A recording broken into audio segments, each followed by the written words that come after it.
The Wednesday, May 20th.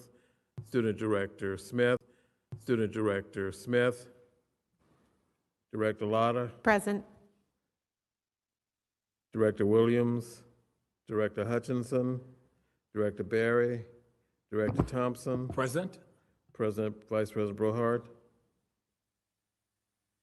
Vice President Brohard.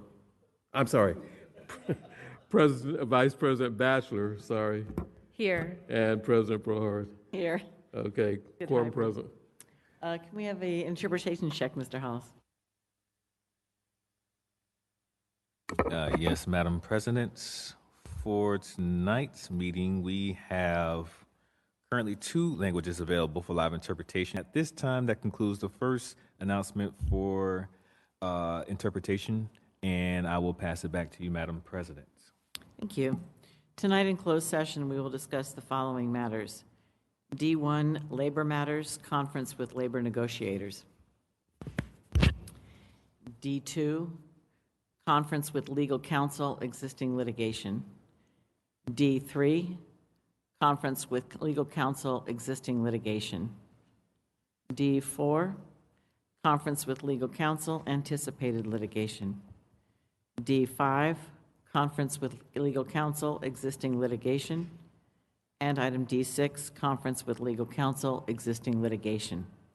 Under Public Employment, we'll discuss D7, Public Employment, Superintendent of Public Schools. Under Pupil Matters, D8, Expulsion, Student WW. D9, Expulsion, Student XX. D10, Expulsion, Student YY. And D11, Expulsion, Student ZZ. We will then reconvene to public session at 5:30 p.m. Are there any public comments on closed session items? Yes, President Bruhart, we have one registered speaker, Carol Delton. 2 minutes.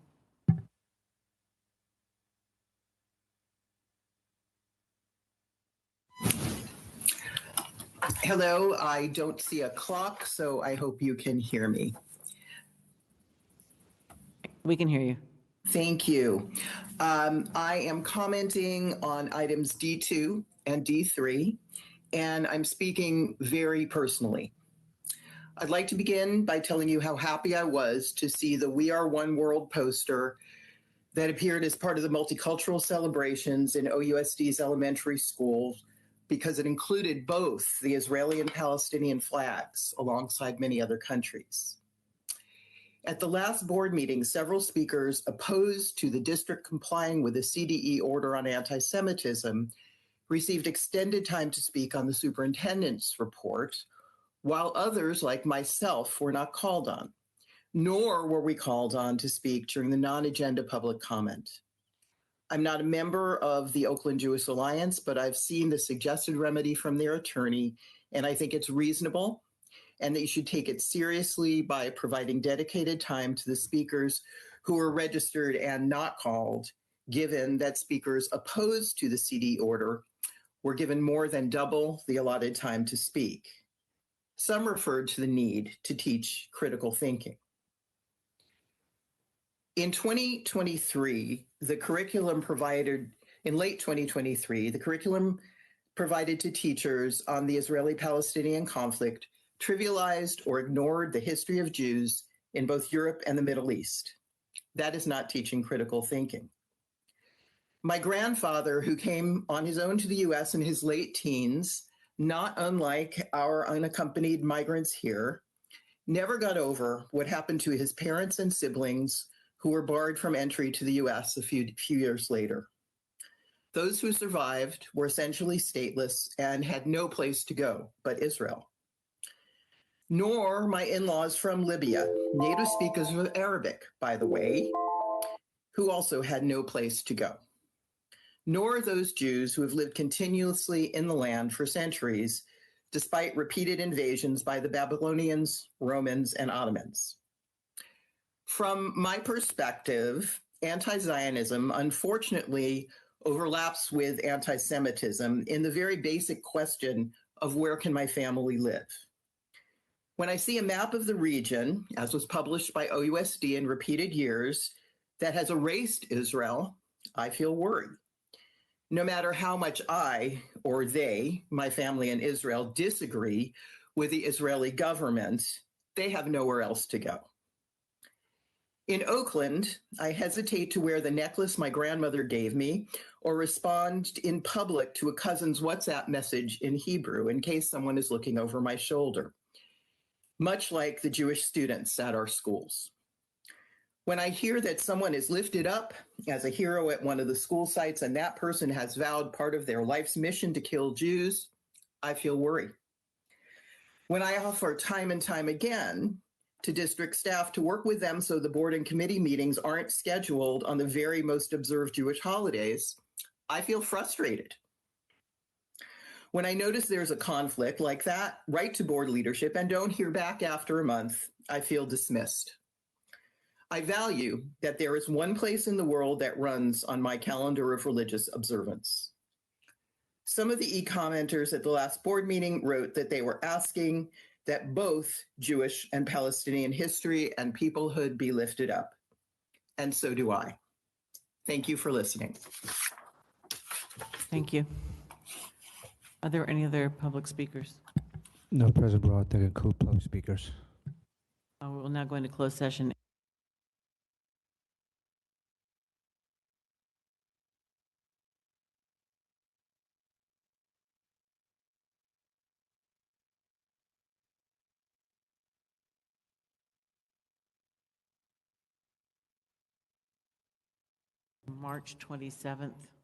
May 27th,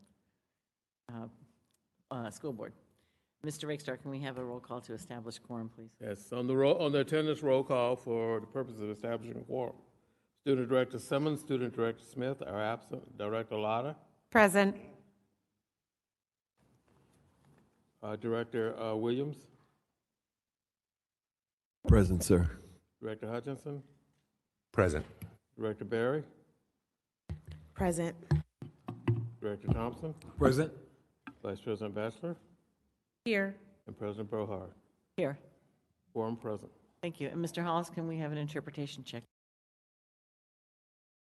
And the application. Several allotted times where you may make public comments, provided you pre-register to speak online before the meeting started, or if you fill out a comment card, which you can find on the table by the entrance. And you can submit those cards at any time. There will be time for public speaking after the adoption of the pupil, at the time of the pupil discipline consent report, at the time of special orders of the day, at the time of superintendent's report, the adoption of the general consent report, the adoption of the general consent report number 2, the adoption of the general consent report, all non-agenda items within the subject matter jurisdiction of the board, during the public hearing, after unfinished business, and after each of the items, of unfinished business, the amendment, application, local assignment option, California Commission on Teacher Credentialing, application for provisional internship permit, application for variable term waiver, application for local assignment option. There will be public speaking allotted under new business under the first item, 2024-2027 Local Control and Accountability Plan, 2025 Report Board Policy 7115 Capital Program Construction Related Local Small Local Resident Business Enterprise Program, and the application for provisional internship permit, California Commission on Teacher Credentialing. Please be aware that in compliance with the Brown Act, board members may not respond to comments regarding issues that are not on our posted agenda for tonight. Closed session for May 27th, 2026.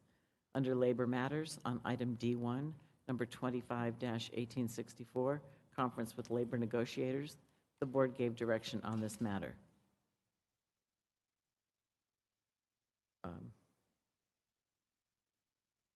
Under Legal Matters, item D2, under item number 25-2682, conference with legal counsel, existing litigation, the board discussed this matter.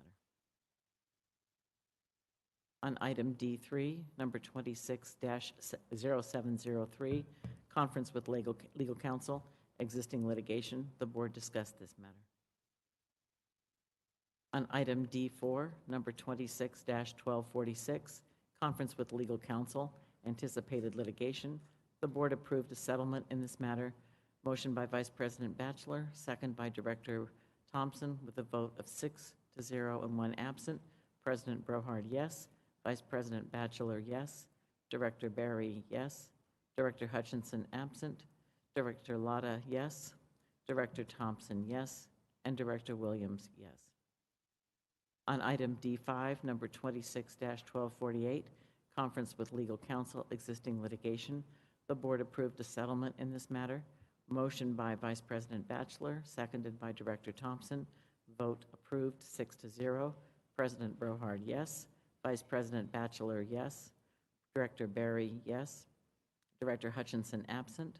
Director Latta, yes. Director Thompson, yes. And Director Williams, yes. On item D6, number 26-1298, conference with legal counsel, existing litigation, the board approved a settlement in this matter. Motion by Vice President Batchelor, second by Director Thompson, approved on a vote 6-0 with 1 absent. President Brohard, yes. Vice President Batchelor, yes. Director Barry, yes. Director Hutchinson, absent. Director Latta, yes. Director Thompson, yes. Director Williams, yes. Public employment matters. On item D7, number 24-1967, Superintendent of Schools, the board did not take up this matter. Pupil matters. On items D8 through D11, the board heard these matters and will vote on the matters in public in section I on the agenda.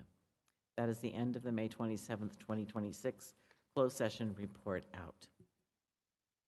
Now have modifications of the agenda, and I would like to pull items 0-1 and 0-21. I would like to withdraw special order of the day, J1, and I would like to move our public hearings after our special meeting on the agenda tonight. Are there any other items, modifications to the agenda? Director Batchelor. I'd like to pull O21. That was pulled. That was pulled? Yeah. Because I heard O1. 01 and 021. O21 was pulled. Yeah. Thank you. Director Hutchinson. Excuse me, thank you. I'd like to pull on the facilities consent report, P8 and P12. P8 and P12. Thank you. Are there any other modifications to the agenda?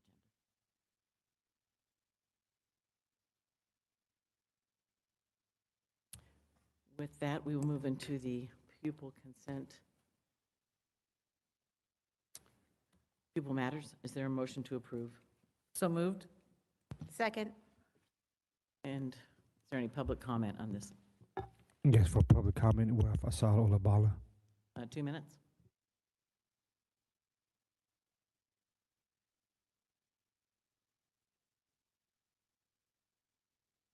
I'm going to be brief because I continue to say the same thing. I think that attention to what is happening, and you're going to see it when you do this review of the violence that's going on all over the country with our young people around discipline. And we have to do something to take our most vulnerable students when it comes to their behaviors and work with them, not send them to Alameda. I just think that we did a wrong action when we closed that community center school, where we had the ability to embrace these young people, find a way to put them on the right track, keep up with their academics, work with their parents and their teachers. You talk about a lot of groups that you focus on. I look at the agenda, your refugees, your immigrants, your newcomer students, every agenda you give attention to them. There's nothing wrong with that attention. But these young people need attention. They need care. They need support. And we're not doing it. I'm sorry. Thank you. Is there?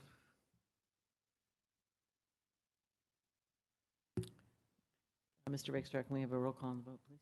On the motion to adopt the pupil discipline consent report, student directors are absent and would be recused. Director Latta. Yes. Director Williams, Yes, sir. Director Hutchinson, Abstain. Director Barry, Yes. Director Thompson, Yes. Vice President Batchelor, Yes. and President Brohar. Yes. The pupil discipline consent report is adopted. The next item on the agenda is item J, which is special orders of the day. I believe we have a presentation on the renaming of the field in honor of John Beam and Tony Fardella. Thank you, sorry. You, I believe this is a voting item. I'd like to make a motion to move this item forward. I'll second it. You approve it, right? To move to approval, yes. Director Brohard, second.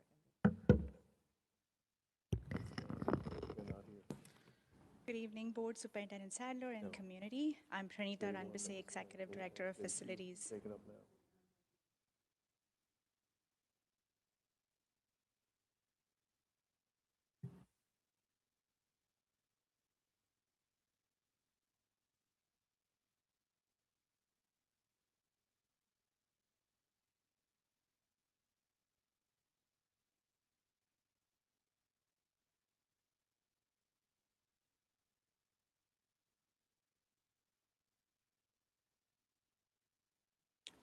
Test. Good, go ahead. Good evening, board members and Superintendent Sadler and the community. I'm Pranita Ranbise. I'm the Executive Director of Facilities Planning. First off, I'm honored to be able to present to you all resolution for renaming the Skyline High School athletic field, Resolution 25-26-0107. Before I go into the brief presentation, I would like to first of all thank the Skyline High School leadership team, the Field Renaming Advisory Committee, Skyline students, families, and staff, as well as the alumni, coaches, and community members who actively participated in this thoughtful and collaborative process. I also want to recognize the facilities engagement specialist, Ray Bermudez, who helped lead this community engagement effort as part of the renaming process. Tonight, I'm really honored to be able to present this resolution to you all in honor of John Beam, Tony Fardella. This recommendation comes straight following a community-led request and a formal engagement process conducted in alignment with Board Policy 7310 regarding the naming of district facilities. Coach John Beam and Tony Fardella have made long-standing and meaningful contributions to Skyline High School through decades of their leadership, mentorship, coaching, advocacy, and support of student athletes and the athletic programming. As part of this process, staff convened an advisory committee of staff, alumni, community, and students who conducted outreach, as well as we had a public survey. With participation from parents, students, alumni, teachers, and staff, the feedback demonstrated a strong support for recognizing both individuals and highlighted appreciation for the Skyline's athletics legacy and community identity. The resolution also acknowledges future opportunities to continue celebrating Skyline athletics, including the potential for a future consideration of John Beam Stadium, Tony Fardella Field, as well as additional plaques, displays, monuments, or recognitions featuring honoring Skyline athletics history and achievements. This naming effort is also being coordinated alongside district's active Skyline athletic field lighting project of approximately $1.5 million. The fiscal impact associated with the renaming of this field is anticipated to primarily include signage, installation, and related recognition materials.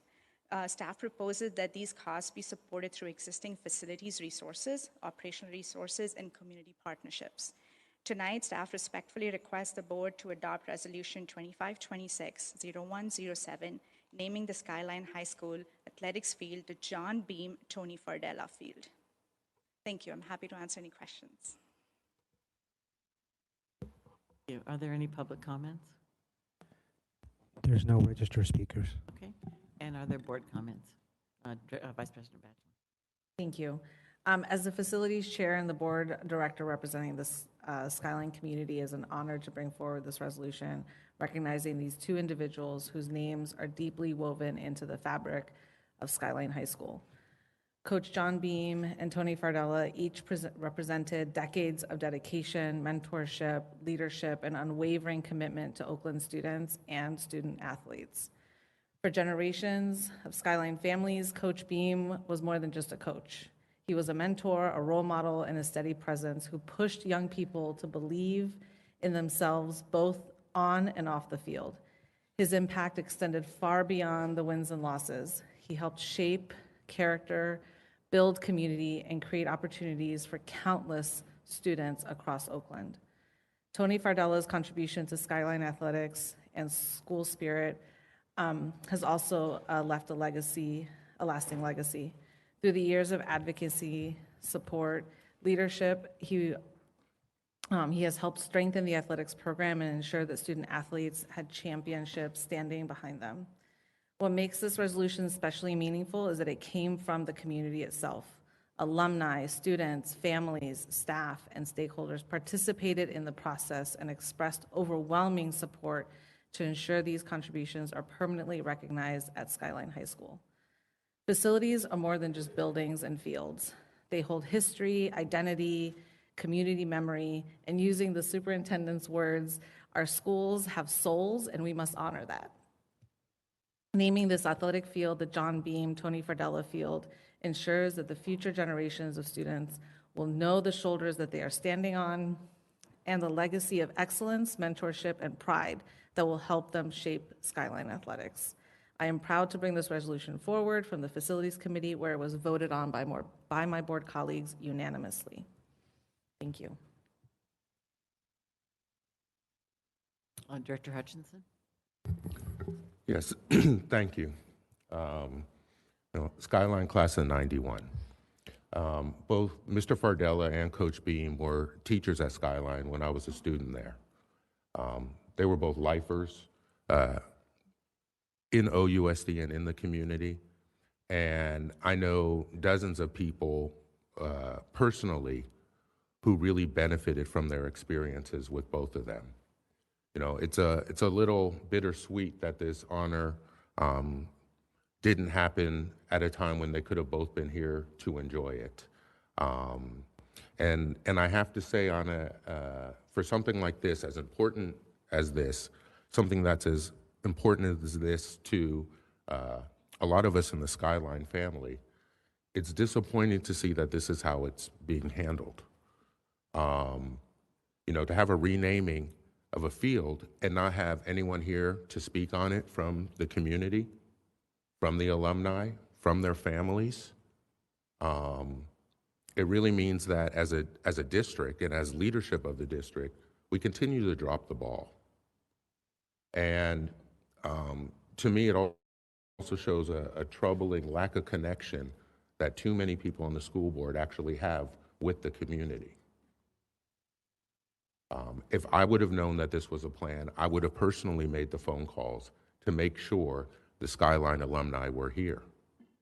You know, many of the same people who were putting on the memorials for Coach Beam not too long ago. And it's just disappointing. And at a certain point, you know, this is long overdue. I'm really happy that this is finally happening.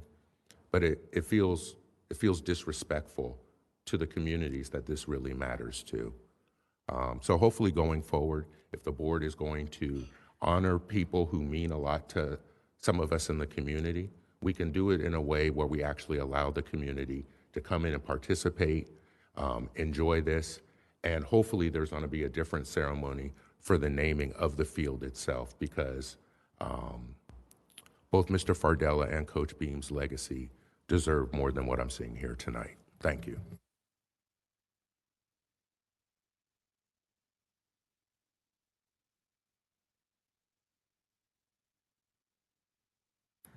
I wanted to just make a comment. I did know Coach Fardella and Coach Beam well, and I also want to mention that Coach Beam's daughter saw her recently at the African American Honor Roll.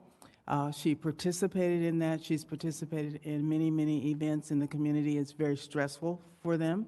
I've had personal phone calls with them. I have not talked to Coach Fardella's family, but I know Frankie Navarro is in touch with them. So we are very sensitive to when we ask families to come out to these events. We want it to be a time when it's a celebratory time, but it is very emotional. There's a very emotional context for the families. So I do not want it to be anyone to know that staff has not been in touch with families, that staff has not worked with staff, and that staff has not worked with community. That is not the case.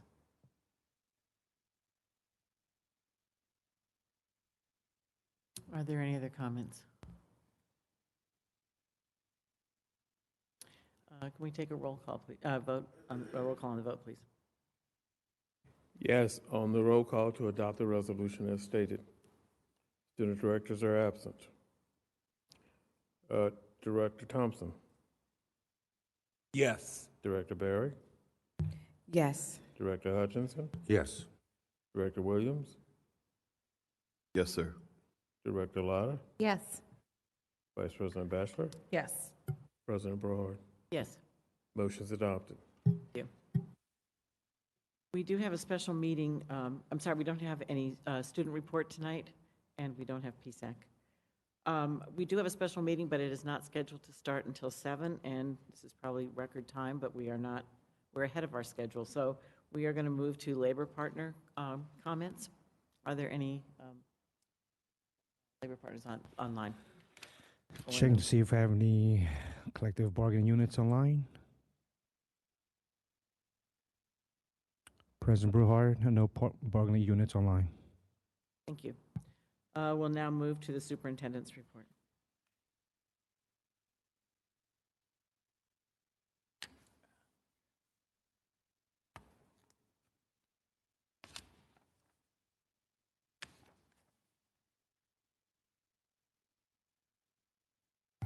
Good evening, community, members of the audience, board members. I'd like to start off just highlighting several events that occurred between our board meetings. Most recently, on May 6th, we had the annual STEM Fair, which was much bigger than last year. In fact, it was hosted at the Oakland Coliseum. There were hundreds of students, families, and educators and STEM professionals that attended to view our students' creative science and engineering projects. We had everything from robotics to what I call movable science projects.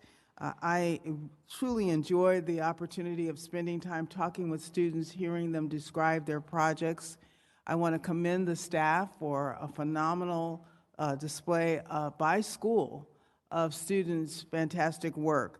You know, I've been around a long time to see how the science fair has evolved from a small school site science fair, then to the Chabot Science Center, and now at the Coliseum.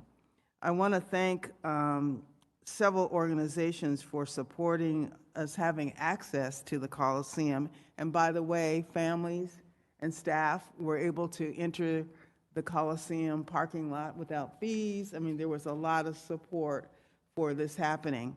I want to thank the Oakland Roots and Soul for hosting us. This was a very special occasion, which was covered by the press, and just a great acknowledgement of student learning and growth.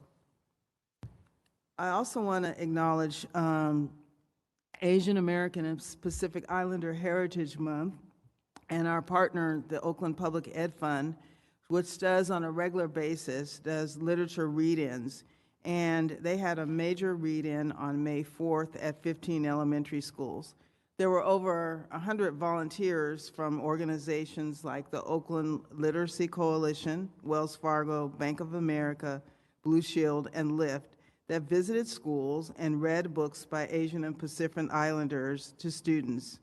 They visited schools including Bella Vista, Martin Luther King Elementary, and Manzanita Community and Seed.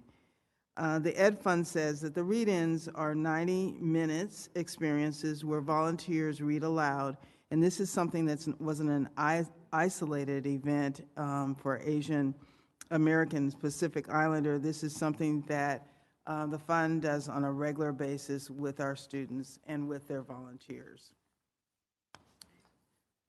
Next, I wanted to highlight Oakland Lacrosse hosted the OAL Championships and unveiled new scholarships with a heartbreaking beginning, but something good has come out of something extremely sad. On Saturday, May 16th, the Oakland Lacrosse Club hosted their annual OAL Championships, which were won by Oakland Tech boys and girls teams, and the Edinburgh boys and girls teams at the middle school level. During their high school celebration, sadly, we know that there were some students who died in a car crash in 2024, and their families chose to provide what they call Purple One scholarships to students.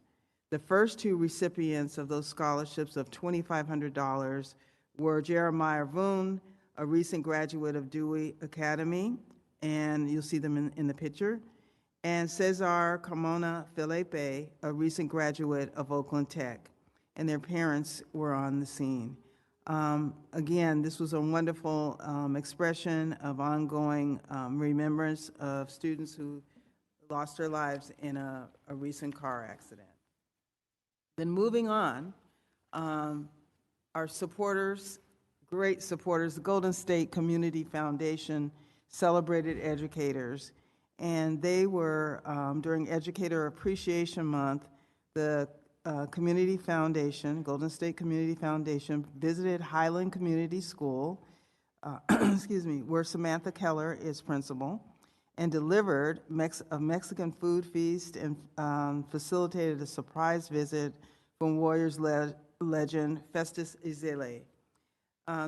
The former Warriors Center talked about the importance of work of education and gave the staff lots of trivia questions. He loves to do that, and if you see him on the news, it's a regular occasion. He brought with him a signed jersey, Draymond Green jersey, and one from Valkyrie's Kayla Thornton to support educators at the site. I want to thank the Golden State Community Foundation for continuously supporting our educators. Then I want to move on to a recent Oakland Education Summit that was hosted by the Oakland Ed Fund, where along with Sophia Navarra, who's Oakland's Deputy City Administrator, and Dr. Ingrid Roberson from CDE, formerly an OUSD staff person, and myself, participated in a panel along with other staff persons who talked about our teacher task forces and several issues, current issues that education is facing, and the nexus between what we can do on the city level and on the state level.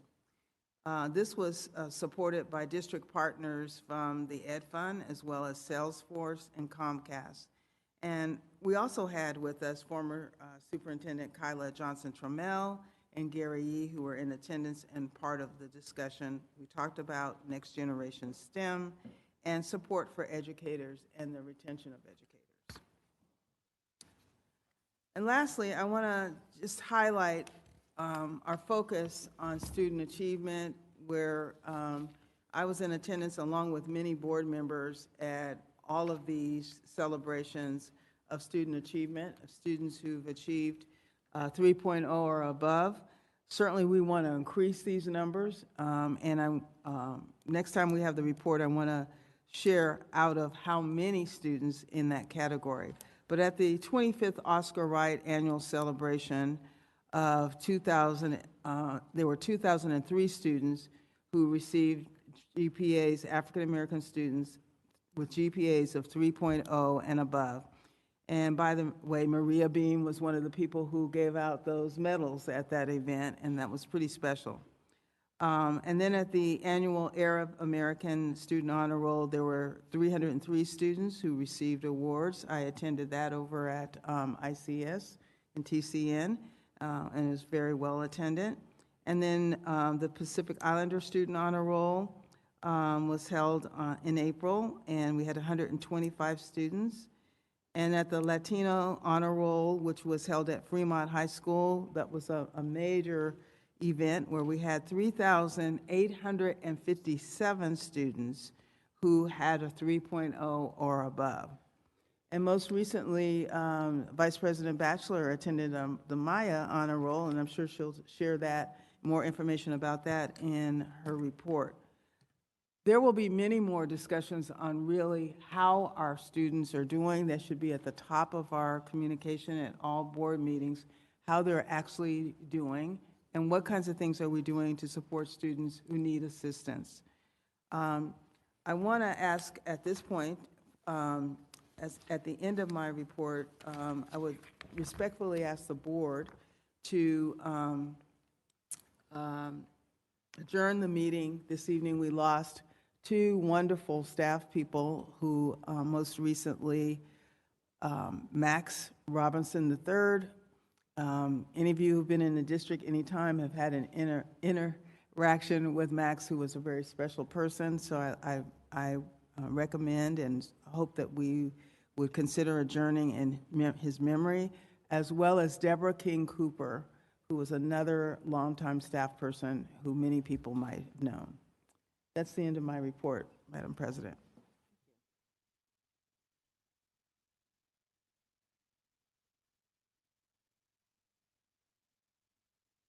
Are there any public comments on this item?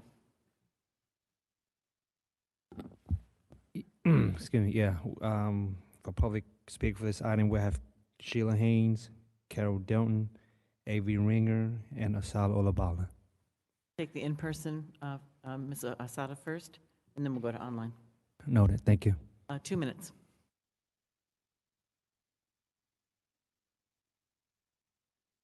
So much on your plate.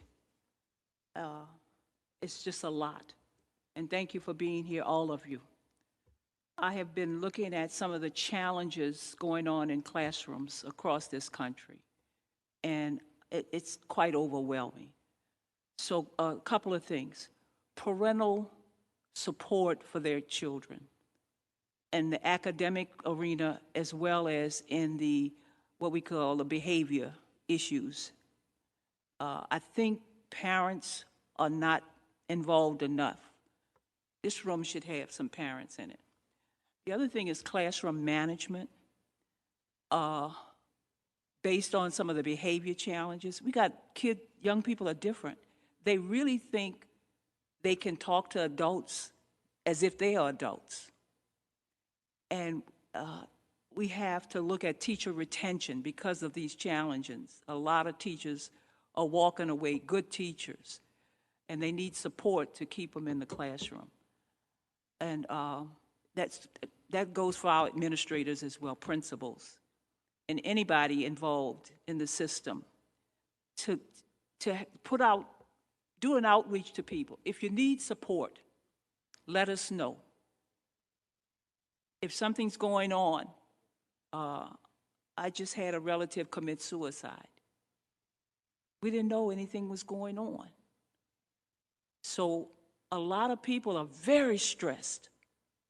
And these teachers, I don't know how they're doing it, but that involves money. But I would just hope that we could do, number one, our students' behaviors in the classroom. And I'm just seeing it from an outside source all across the country. And physical attacks on teachers. Okay, thank you, that's all. Thank you. The first speaker online is Ms. Haynes.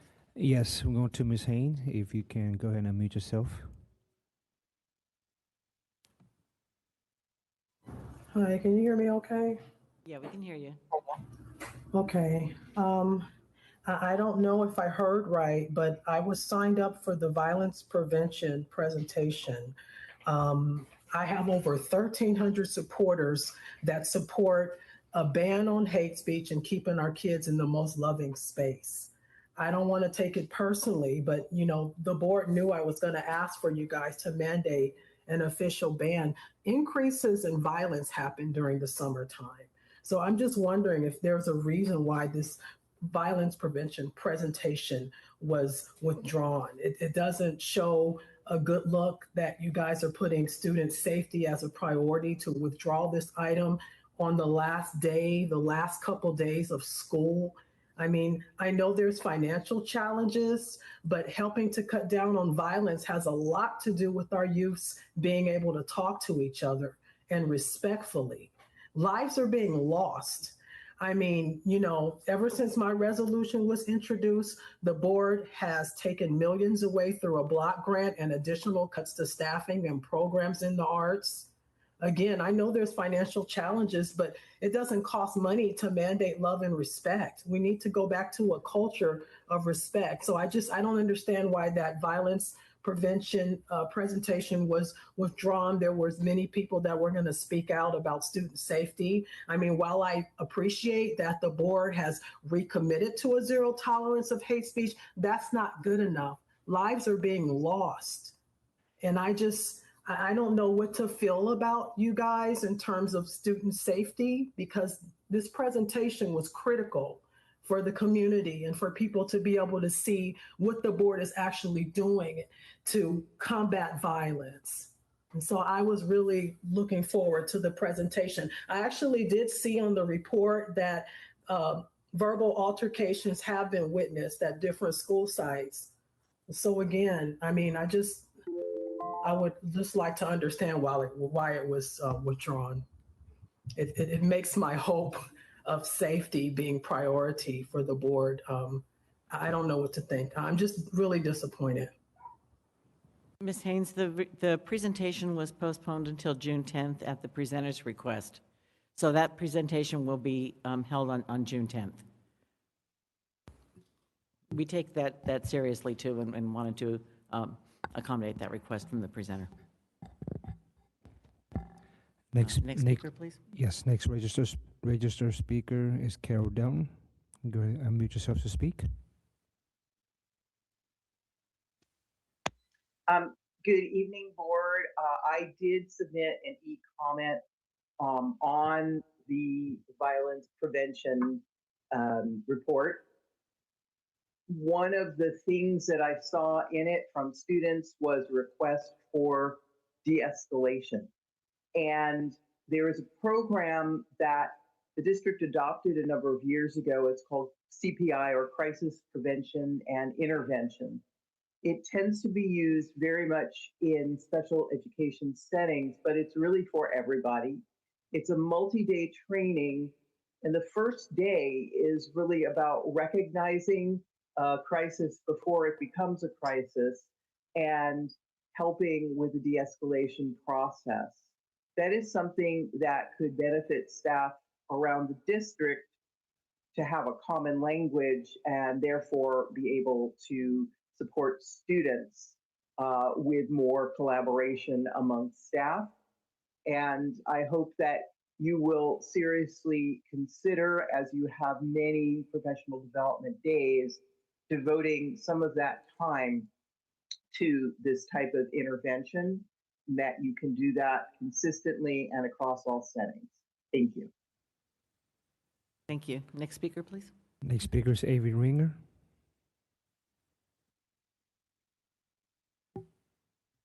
I'm on the thing. Hello? Hi, we can hear you. Thank you. Dr. Sadler, I just want to let you know why I don't want someone who's dishonest as superintendent, because core character and leadership matters. Do you know that after I attempted to speak at the last meeting opposing the extension of your contract for your dishonesty and deceit, I sat down and your deputy superintendent turned around and said to me, "You better watch yourself."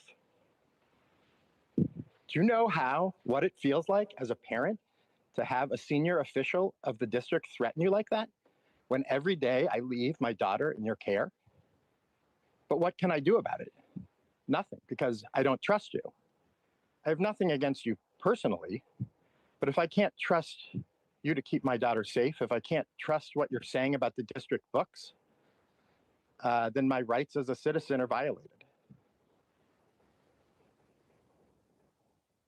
when Ms. Guard saw you be deceitful to your senior staff, she saw what leadership was above her, and she must have internalized that and made it seem okay that she could do that to me. I don't know, but I hope that you will exercise better character in leadership from here forward. Thank you. Next speaker, please. All speakers' name has been called. Thank you. Are there board comments? Director Hutchinson. Yes, thank you. Unfortunately, I'm very frustrated with what's been going on. And I found the press release that you sent out, Superintendent Sadler, on Tuesday to be offensive. You know, when you first became superintendent on July 1st, you inherited a balanced budget that the board had approved the June before. Then in September, you notified the community that there was a crisis because the district was overspending by $4 million a month. Then in December, on scenario 3, what you're now referring to as a plan, it stated that there needed to be $27 million in emergency solutions for this year.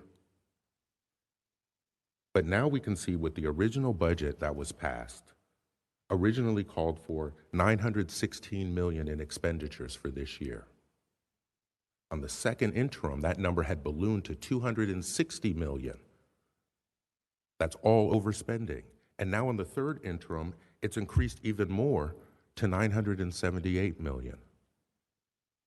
So that means what was once a $4 million a month overspending has at least doubled now at this point. And not only have you not curtailed the overspending or stopped it or looked to make cuts, it's accelerating. But yet you put in a press release that we've solved the problem because of hard work. And that's not what the numbers show. The numbers show that on your watch, this year we are projected to overspend by more than $60 million. And we know we don't have any place to draw those dollars from. So what is really going on with the budget numbers, and how can you call that positive when you haven't stopped the overspending that's incurred on your watch solely? On your watch solely in this fiscal year. And that's what your numbers that you're putting out in the third interim report say, that expenditures this year have now projected to go from $916 million to $978 million. So not only have we not cut spending, not only have we not stopped the overspending, it's only gotten worse and worse each month. So I thought you said we had freezes. I thought you said there were measures taken. But spending continues to escalate out of control. And on top of it, now you issue a press release saying this is positive. We finally solved this after decades. That's not what the numbers show. And I also have a real lack of faith now. We have to be able to do better. And I don't understand a PR campaign when we all know what the real numbers are. I've never seen anything like this before. And I know a lot of us feel like we deserve a whole lot better than this. Thank you. Thank you. Are there any other board comments? Vice President Batchelor. Thank you. As Superintendent mentioned, this Saturday at Clinton Park was really a beautiful reflection of what Oakland is at its best. More than 400 of our Mayan Mum students were honored in the first annual Mayan Mum Honor Roll. This community celebration was hosted by Union Maya and Tribe, and it recognized the hard work, academic achievement, and resilience of our students. Families gathered with food, music, and enjoyed the celebration of those cultures, their languages. Again, most of our students are not only bilingual, but most of these students are now trilingual because of their academic excellence. What made this event especially powerful was it was created by students themselves and supported by our OUSD teachers, Christy Grossman and Frida Caro, volunteering their own time alongside dedicated community leaders like Henry Salas Hernandez and Andrew Park. Their collaboration showed what is possible when schools, students, and communities come together to uplift young people. At the same time, in the same park nearby, seniors were practicing Tai Chi, while our Arab families were gathered in the playground with their children. This was really, again, an amazing experience because we were all sharing that space, many cultures, many generations, many traditions, all that make Oakland the vibrant community that it is. These moments remind us that Oakland's diversity is one of our greatest strengths. When our students feel seen, celebrated, and connected in community, they thrive. So congratulations to all the Mayan Mum honor roll students. Again, these are students that achieved a 3.7 or above GPA from our middle schools through our high schools. And as Queen mentioned, one of the staff at Tribe, they may not look like me, but they're my family now. I also lastly want to give a shout out to, again, our student athletes from Skyline. Our varsity boys baseball team made a remarkable championship run and recovering from a early 6-game loss to win the Oakland Athletic League Premier Division and is going to be advancing to the CIF Oakland Selection Tournament. So again, congratulations to our amazing student athletes and scholars. Director Barry? Just two really quick things about the report. So one, I did notice, A, thank you. B, I did notice the footnote about the Latino student honor roll and the significant decline in the Latino student population. And it is significant and is falling at a faster rate than, for instance, African American students. And so I, especially at this time of year, and especially because it does impact budget, because it does impact culture of schools and our approach to teaching and learning, just would love to get an enrollment update and whether how we were interpreting shifts this time last year has changed over the last 12 months. And then the other thing at the end of the educator summit, the last line spoke to educator support and retention, and I really want to pay a lot more attention there because it's just such a big issue, and it could be an incredible asset, especially at a time like this.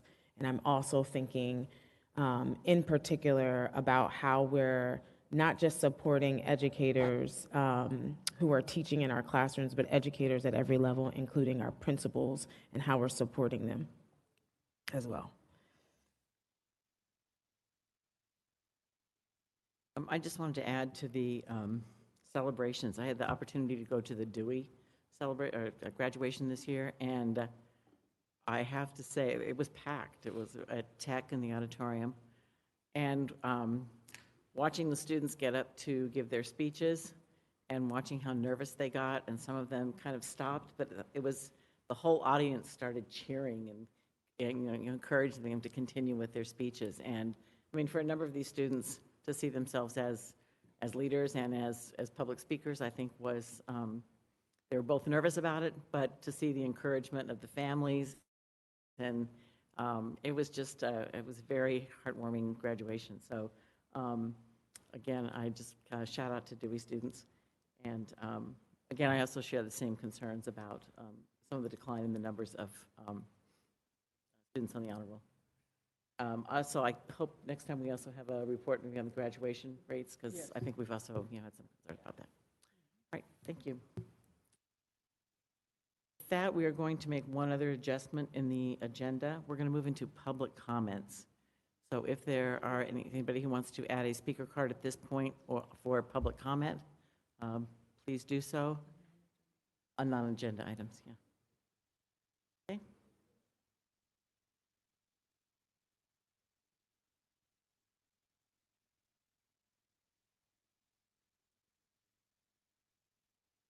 Public comment on non-agenda items.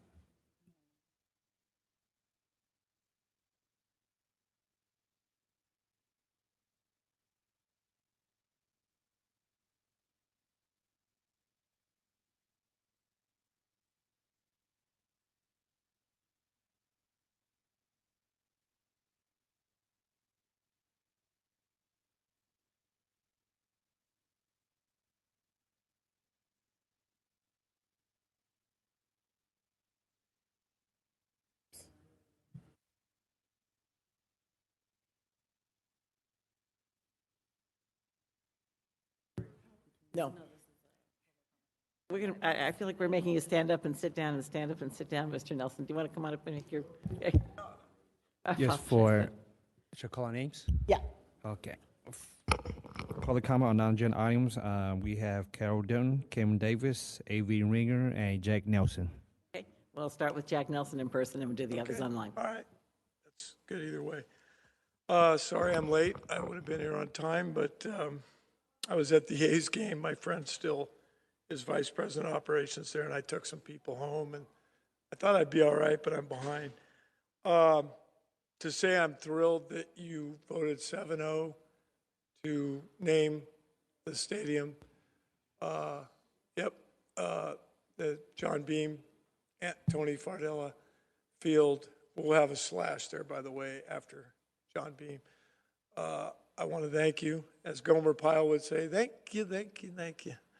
Back in the old days there. You got to be over 50 to appreciate that, I guess. But it's been a long, this is my 30th meeting, 7 facilities and 23 board meetings. And I would say I'd do it again. It's worth it. These guys did a lot. I mentioned last time Valerie and Director Thompson and Director Barry were there. Just quickly about John Beam. I got to know him better in 2012. My father was still alive. My father ran the OAL from 69 to 82, and they wanted him to do the coin flip at the Silver Bowl at Laney, and John was the athletic director at that time, just had become it. And I went up because my dad couldn't roll out in his walker. He was getting old, and he died the next year. So I went up to the booth up there, and I said, Coach, didn't really know him that well, so I said, Coach, could you help get my dad somehow out to the 50-yard line so they can do the coin flip? And he said, Joseph, you go get that golf cart right now and take that OAL icon legend Aldo Nelson out to midfield. And I said, whoa, that's pretty good. And it was done like that.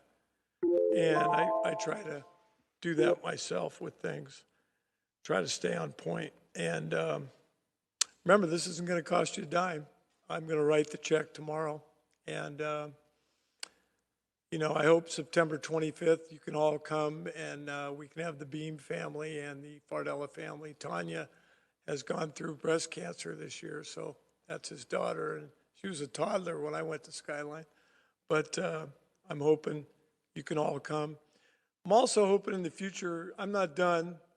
I want to make sure McClymonds get some of the things that they need.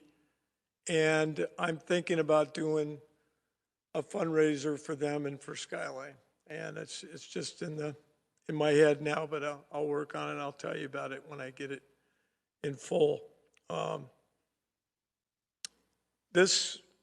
finish with this. This means a lot to me. This is one of my most prized possessions, believe it or not. It is my volunteer card. This is my city, and, for better or worse, I'm going to work and volunteer for it for as long as I can and do as many good things as I can. And I want to thank everybody. I want to thank Mike Hutchinson for his keeping me abreast of things, and Valerie, of course, and Director Barry and Director Thompson for pushing this on to the full board. Thank you very much, because this means a lot. Fardella was big in my life, too. He filled a void for when my dad was running the OAL, and you guys know because you have lots of meetings. My dad wasn't around much, but Fardella was for me, and that's about it. Again, thank you very much, and you won't hear the last of me.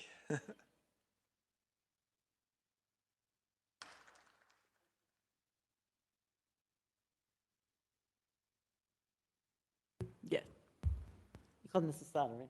I don't have the Yes. ability to thank anybody for the work that has happened at McClymonds. There's nobody to thank because nothing has happened. We had a facilities meeting, and I got some documents. The document that is the geotechnical study for McClymonds was completed September the 30th, 2022. So in that document, there's sulfur concentration, seismic issues, foundation issues, retaining wall issues, high moisture control, not suitable for a vegetable garden, and drainage issues at the school. In the breakdown, I got this. For everything that's going to have a cost factor, it's broken down in 3 pages. As it relates to the contaminated material abatement, 0 amount of money. They say in here that it will be shown in the select demolition report below. So for site demolition, they have an amount of money. But they don't break down, for your understanding, how much of that money is going to go towards contamination material abatement. Something's wrong. The biggest issue going on at McClymonds, one of them, is the contamination of the soil in other places. And you have a listing that will demonstrate how much money you're going to spend, and you got 0. You also have 0 for carpentry.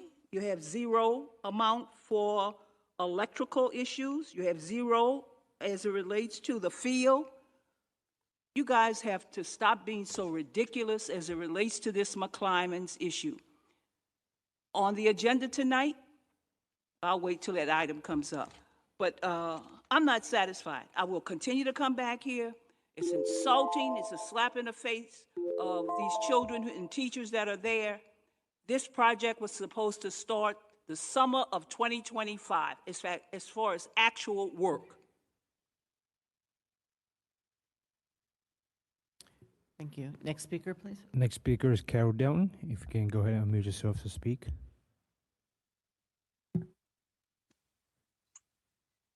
Thank you. So I would like to lift up some of what I've been hearing in the community, seeing online on different platforms, very much questioning the accuracy of the third interim that's going to be reported on later tonight. And I think that the communication from the district and board has led to some of that. Since I've been digging into the documents all along and having them match up with each other, I knew that we were headed, that OUSD was headed into a more positive direction. But that wasn't apparent from various things that were put out. And we still don't know, I still don't know whether many of those suggested practices in attachments A, B, and C ever came to pass. So I'm going to ask you again to put out to the community a comprehensive list of the budget adjustments that were done this year and the status of everything that was previously recommended, whether it was completed, whether it's in process and where that is, or whether and why there was a decision that this was not an appropriate way to go. Thank you very much. Thank you. Next speaker, please. All the speaker's name has been called. We are now going to recess and give KDOL a minute to set up.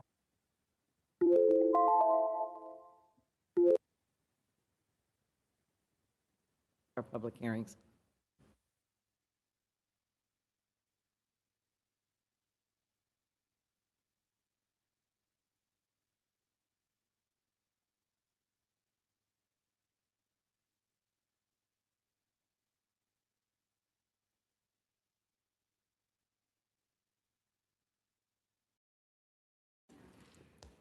Student directors are absent.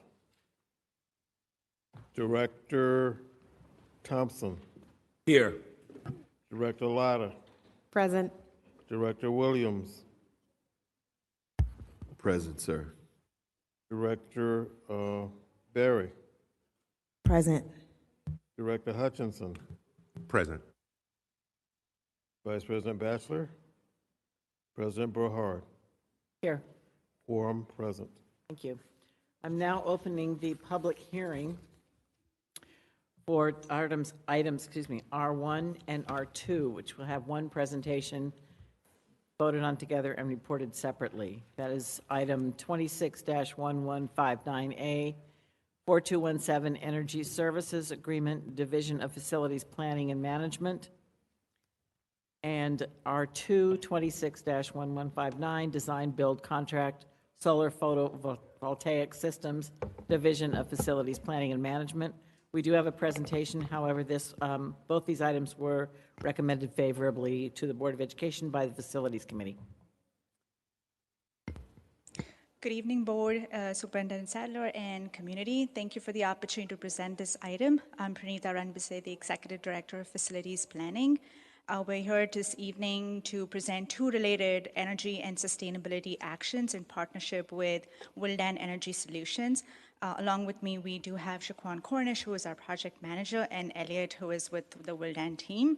These actions focus on expanding our new solar generation across campuses and recommissioning existing district-owned solar systems that are currently underperforming. These recommendations support the district's long-term sustainability, climate resilience, and operational efficiency goals. Our ask of the board tonight is we're seeking adoption of the resolutions authorizing the solar PV material procurement strategy to secure the federal investment tax credit opportunity and the recommissioning of our existing solar systems. These actions would allow the district to move quickly to meet the federal safe harbor deadline while advancing broader energy and sustainability goals. In terms of the agenda, we will be presenting an overview, but as President Brohard mentioned, these resolutions, I'm presenting them together, and you have in your packets two separate contracts for both these resolutions. So what is the solar investment tax credit? The Inflation Reduction Act created a significant opportunity for public agencies, including school districts, to receive direct federal reimbursement for eligible clean energy projects. Through the Investment Tax Credit, or ITC Direct Pay program, OUSD can receive approximately 40% reimbursement on eligible solar project costs through a direct cash reimbursement from the IRS. To qualify, the district must meet the federal safe harbor requirement before July 5, 2026 deadline. For projects under 1.5 megawatts, federal guidance requires the district to procure and pay for at least 5% of total project cost and take title to the equipment before the deadline. Under the proposed strategy, OUSD would purchase qualifying solar equipment in advance and safely store the material until installation. Staff believes this is a strategic opportunity to leverage federal funding to reduce long-term utility costs and advance the district's sustainability and climate resiliency goals. So I'm going to talk through three reasons why this opportunity is something for us to consider. One being the cost savings. One of the biggest benefits for this opportunity is a long-term utility saving. These projects are expected to reduce PG&E utility costs of $22 million over their life cycle, hedge against future utility rate increases, support the general fund savings, and create opportunities to continue growing what we have set up as the green revolving fund. The district also expects significant life cycle savings through increased solar production and reduced energy demand.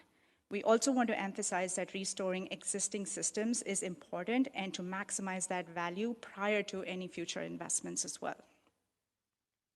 The second reason is alignment with our sustainability commitments. So as these projects directly support OUSD's climate emergency resolution and the sustainability policy, expanding on-site renewable energy reduces dependency on fossil fuel based on electricity and lowers greenhouse gas emissions. The projects also create opportunities for sustainability education and student workforce pathways tied to clean energy infrastructure. In addition, operational savings generated through these projects can help fund future sustainability initiatives district-wide. And then the third reason is our heat mitigation strategy. This ties back to the resolution that we discussed last month as well around air quality and thermal comfort. These projects align with the district's broader heat mitigation and climate resilience strategies. Solar shade structures and canopies can help reduce surface temperatures and improve student comfort on campuses. It reduces electrical demand, also supporting future cooling and HVAC improvements at sites with aging infrastructure, also something that has been identified as a priority in our facilities master plan. Utility savings from solar can also support additional investments in shade, greening, cool roofs, and student wellness improvements. So as I mentioned, there are two contracts that you're going to see in front of you. The first contract is around the new solar safe harbor procurement. This is with regards to the solar PV design, build, and material procurement contract. This contract authorizes early procurement of solar PV modules to preserve eligibility for the federal ITC incentives. Materials would be purchased, titled to the district, and stored in an insured warehouse until installation. The strategy allows OUSD to meet the federal deadline while continuing to finalize project scope, sites, pricing, and implementation schedules. The second one is around solar recommissioning. This proposed action focuses on recommissioning existing district-owned solar systems. So this includes existing conditions assessment, monitoring and inverter upgrades, repair and replacement of failed components, and restoration of our solar production. Current analysis shows that many systems are producing significantly below expected levels. So our goal is to restore these systems closer to full operational performance and maximize long-term savings from prior investments.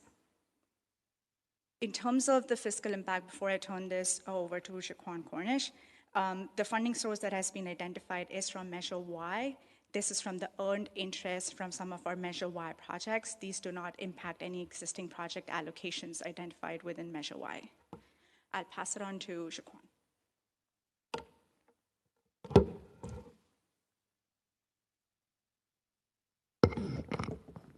Good morning, evening, I should say. Jaquan Cornish, project manager with facilities. So wanted to touch on the recommended new solar PV sites.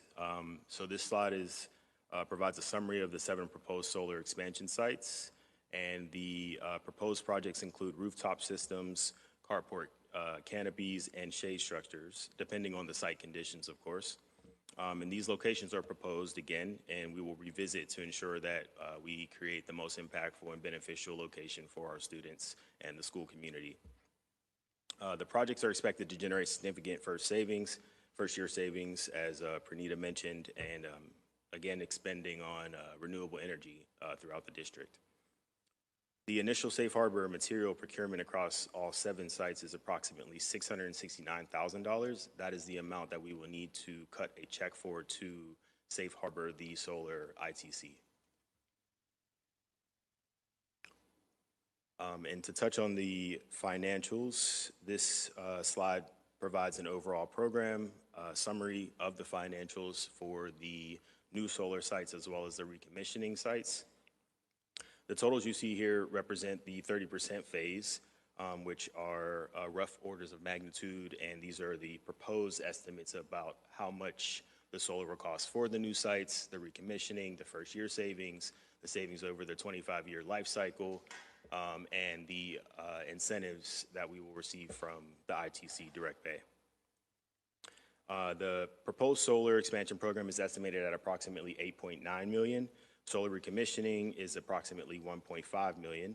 And to be transparent, the contracts also include a different amount, so that the total contracts that we're bringing to you today for the new solar are 12.5, and then the recommissioning is 2.5. And those deltas provide space for design approvals and any construction contingencies that we may need to tap into during construction. Again, to mention, it's about $440,000 total together for new solar recommissioning for that first year. And then we're estimating approximately $22 million over the 25 years for the 7 sites and the 16 recommissioning sites. And to close, we really believe that this is a great opportunity for us, and there's a strong long-term operational and financial investment for the district that we can directly put back into our general fund and to potentially include into our green revolving fund that will also just support additional sustainable and energy efficiency projects for the future of the district. And just to touch on the next steps, so last week we brought this to the Facilities Committee, and we're here to bring this to the board tonight. So what we're going to do is immediately after hopeful board approval, we'll be procuring and titling the solar material so that we can secure the ITC by that July 5th date. We'll then work with our partner Willdan to finalize the project scope, the pricing, guaranteed savings, and the implementation schedules with Willdan, and then we'll bring that back to the Facilities Committee for review and hopeful back to the board after that. And we anticipate we'll get through the design phases and get through DSA fall 2026 of this year, and we would love to start installing the new solar projects during the summer of 2027 to obviously minimize the disruption to school session. And we will also be immediately addressing the recommissioning sites as well. That's an effort that will be happening at the same time as the design for the new sites. And we're happy to take any questions if you have them. Thank you. Thank you. Is there a motion to adopt? So moved. Not yet. You have to Oh, sorry. you have to finish the hearing. Is there a second part to this? That's it? Okay. Oh, sorry. And Close the then hearing. public comment. The hearing is, Public comment. sorry Before about closing the hearing. that. Okay, is there any public comment on this? We do not have any registered speakers. Board member comments. Board comments? Director Hutchinson. Yes, thank you. Especially with what just happened with the vote, the special meeting with the third interim. I can't suspend disbelief anymore. I can't trust the numbers and the documents that were being shown. I can't trust fiscal analysis that's being put in front of us. I also have real concerns about how Measure Y has been used.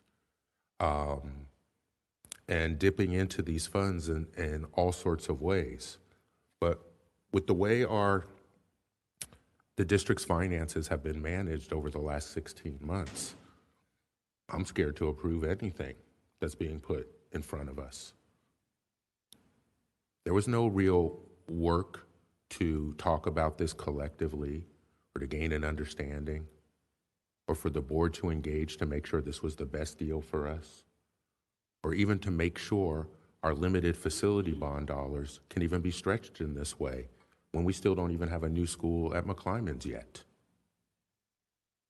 You know, we just had a third interim where we can see that spending has exploded this year. This is a part of it, that this board keeps taking on new projects and new spending, whether it's in the facilities bond or it's in the general fund, with no real acknowledgement that we have limited resources, with no real acknowledgement that if we spend $1 over here, that means there's $1 we can't spend over here. And when we're doing this without a plan, without a framework, without overarching policy that dictates how these decisions should be made and what order we should prioritize things, we're just in free fall. You know, I have real concerns and issues with what's gone on with the facilities department. Once the head of facilities, the former head of facilities, Kenya Chapman, was no longer working here in the district. I have concerns about how the new head of facilities was hired. I have concerns who did the hiring, especially with the way the district is now. You know, I helped author the last reprioritization of Measure Y before. We made certain decisions then. There was supposed to be an overall lead abatement plan for the whole city to address that issue once and for all. Generational work. Haven't seen anything. projects keep getting added ahead of it.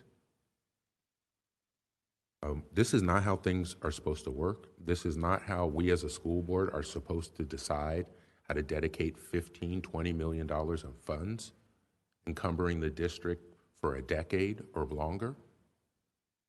There's a level of seriousness and work that's involved, and I just don't see it. When staff can't answer basic questions about our finances, how can I then trust other staff when they present information? Thank you. I'd like to hear from the facilities chair. I know you guys discussed this in the board meeting, in your committee meeting. Yes, thank you. And for those who haven't tuned in, facilities committee meetings are fun.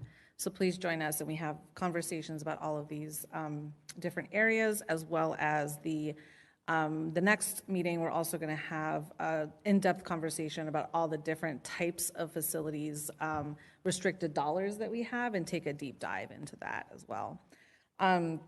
So for those who may not know, Measure Y dollars, there is an allocation for climate resiliency and heat mitigation that's included in Measure Y already. That doesn't touch any of the major projects that are coming up in the Measure Y spending plan.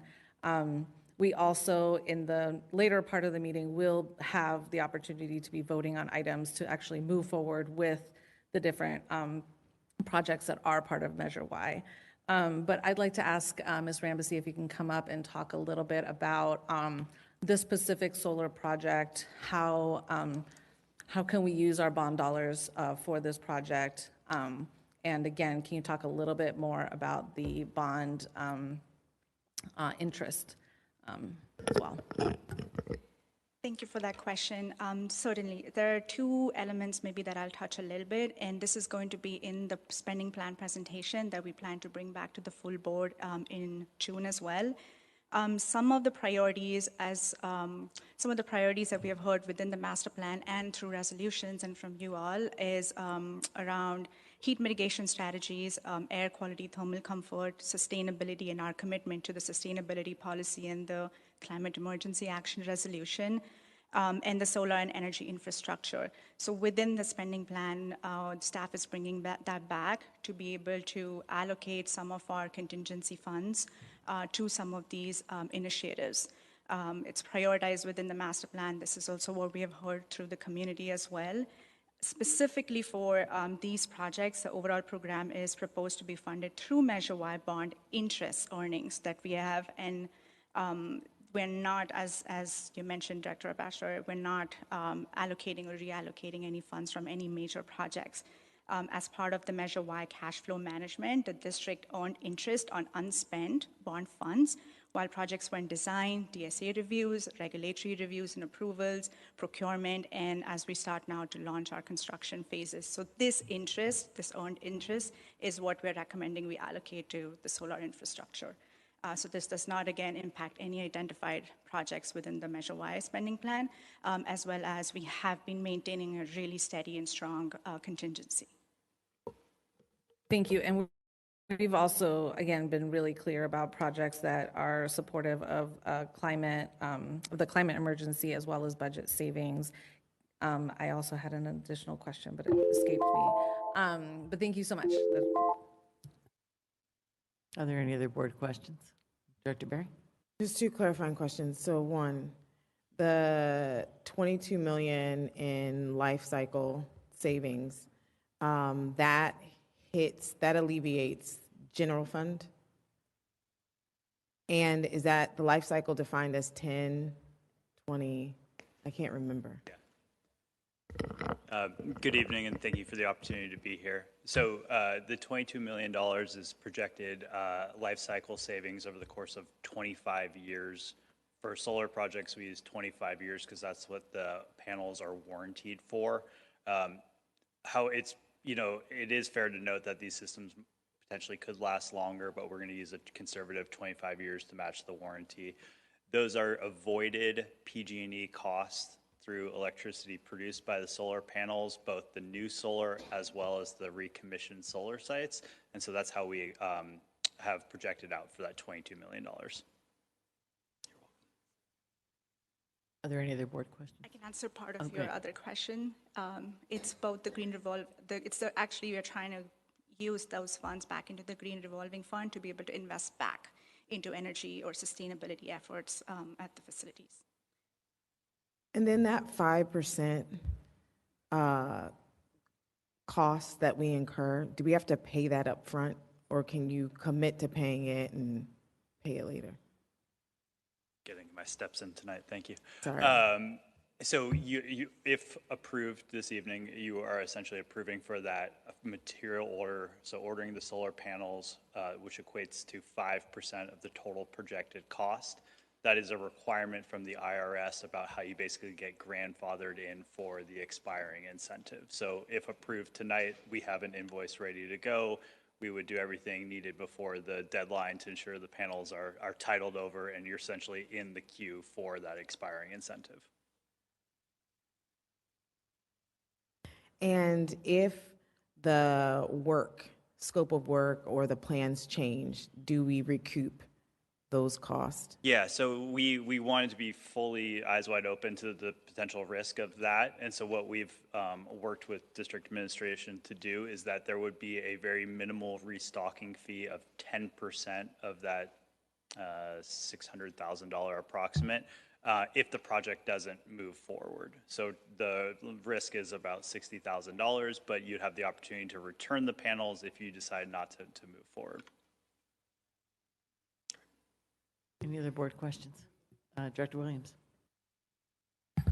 Thank you very much for the presentation. I think I'm going to speak to the recommended solar PV site details, and Prescott is listed on there, and I just want to get some clarification about shade structure. Prescott has expressed concern about that previously when the first rounds of solar panels went out, because the blueprint proposal was to put it in the middle of the playground. And what we've seen is that has happened in my district in Hoover Elementary. It's right in the middle of the playground, as well as Martin Luther King. It's right in the middle of the playground. So my concerns really is, are we going to have conversations with the Prescott family team, as well as the administrator, Ms. Dewana Slaughter, and the community to really try to find the best place to allow the shade structure to happen, because it just will be devastating again, where it's restricting our young folks to be able to. And I think on the board agenda, we have another project that is coming for landscaping, building out a playground for the young folks at Prescott. So there's a couple things that are happening coming next year. So the question really is, are we going to sit down and have that conversation to see what does it look like? Because the last time it was, you take this or leave it. And they said, take it somewhere else, right? So I hope that we're open to have those conversations moving forward. Thank you for that question. Yes, absolutely. We will be working with each individual site, as well as the site administrators in the community, to be able to best identify what the design and the layout looks like. Right now, we have just identified the locations and the type of solar installation, and then we would definitely be re-engaging with the communities to better align with ongoing projects like the Living Schoolyard project at Prescott. Correct. Yes. Thank you so much. Really appreciate it. Thank you. Director Barry. Because it's on the agenda tonight, a presentation on the local business utilization plan, can you speak to how that will be applied to this project? I believe for our bond measure spending or projects within the bond measure Y, the LBU policy would apply just in the same manner that would apply to any of our projects. So we will certainly be going through the same process as we would have with any of our Measure Y projects. Just to add a little additional context, one of the subcontractors we're planning to use for the recommissioning effort lives here in Oakland. So we did try to take account and be mindful of your LBU requirements. Obviously, we're adhering to the PLA, and part of our, a process and approach when responding to the initial RFQ was how we can be impactful and help the local community, and so we intend to do that with the first phase of solar projects here.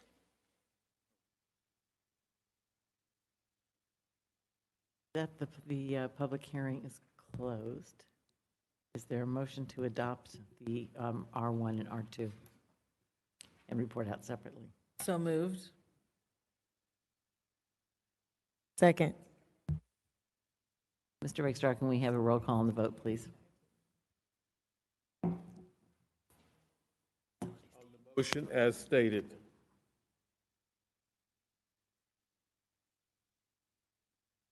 The student directors are absent.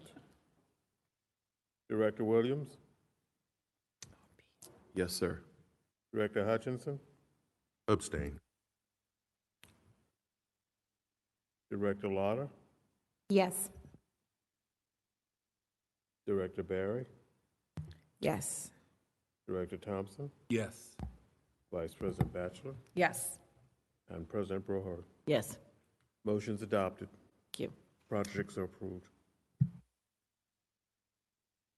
All right, we'll move on to O with the exemptions of O1. No. I'm sorry, O21. This is the next item. The general consent report is the next item. Minus O21. Yes, minus O21. Is there a motion on general consent? Minus O21. So moved. Second. Wonderful. Board colleagues, any comments? Director Hutchinson? Thank you.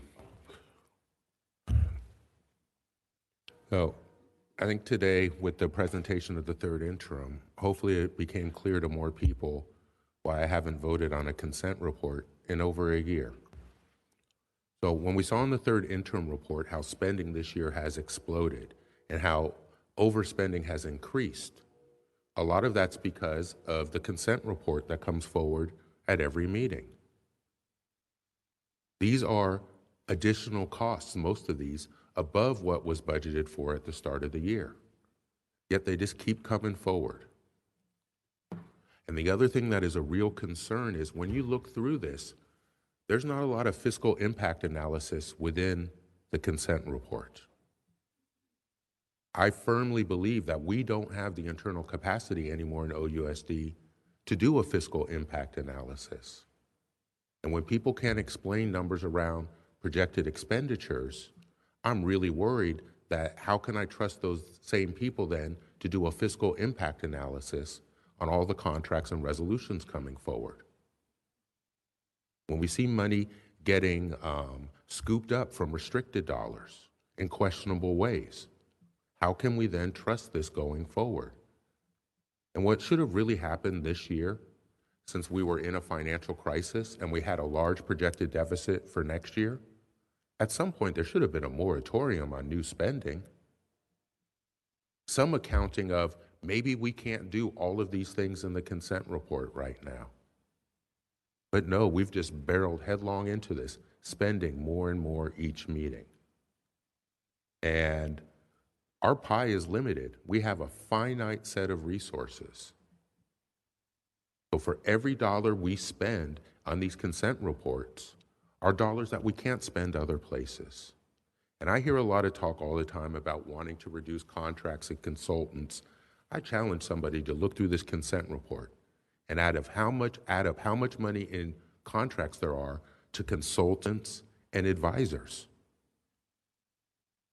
Because it sure hasn't been items in the consent report to hire more OUSD staff, more union OUSD staff. It's all of these outside contracts. And this is what's largely driven the overspending that continues to this point. So hopefully more people will see the through line and the implications of this just wanton spending, just saying yes to every contract that comes forward in a consent report, nothing being vetted, not having a real internal financial team to do that work. This is the outcome. This is the outcome. And this is what happens when you pay consultants to be your financial advisors. For this year, $800,000 instead of getting free help from the county from experts. So what's really going on? Who's in charge of our dollars? And when are we going to put a stop to them putting us in financial ruin, which is what we are facing right now? Whether they call it a positive budget certification or not, the numbers are the numbers. Thank you. Director Thompson? Director Latta? Director Williams? Director Barry? I would just like to uplift the following items on consent. O11, which is a Skyline High School dining room improvements for some outdoor seating spaces and meal areas. This is, again, going to improve the life of folks on that campus. Also, 51, which is the Pathway Summer Work-Based Learning Program, the ECHO program, which is exploring college, career, and community opportunities. This is through the Oakland Ed Fund that gives our students a stipend to support them through work-based learning for our high school students, again, at Skyline. Next, O33, which is EL Education. This is a conference for 2 of our MLA teachers to attend. Again, I hope that they're able to learn everything they can to bring it back into the classroom and support our students. And then O69, Washington Early Childhood Center and TK Space. This is an item that is actually totally funded. The $19 million is funded by the Oakland Children's Initiative. It's the same number, because folks might remember the $19 million that we're getting funded for Garfield. It's the same number because of the number of classrooms that we're going to be opening up for TK there. Because it's a modular build, it's going to be speedier. We're not going to have to go through an arduous DSA approval like we did for McClymonds. If the contract is passed today, work will start soon after, and then the school year 27-28 is when we will be able to actually enroll our TK students into that space. So I'm really excited about, again, the expansion of transitional kindergarten in that way. Any public comment on this agenda item, Mr. Seychow? Yes, we have Carol Delton, A.V. Ringer, and Osalo Olabala. Great. I do see Ms. Delton online. I don't see Mrs. Sada in person either.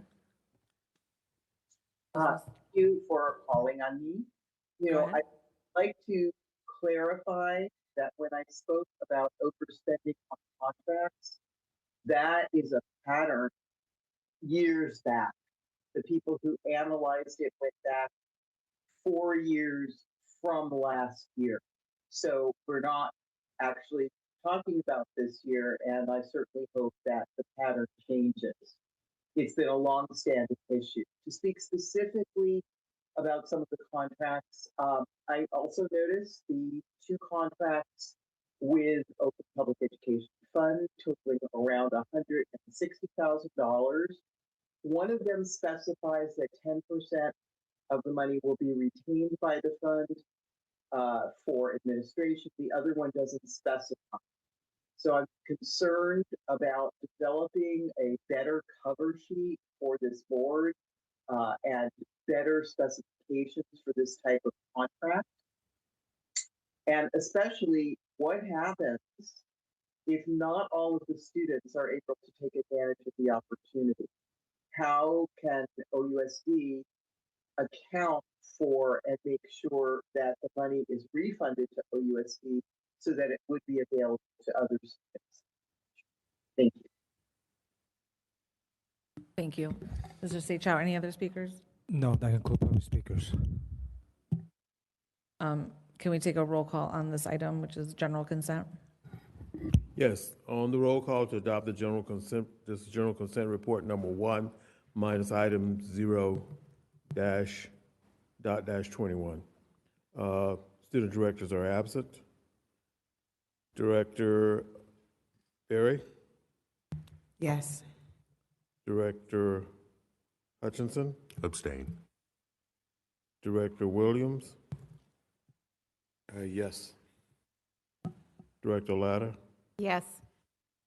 Director Thompson? Yes.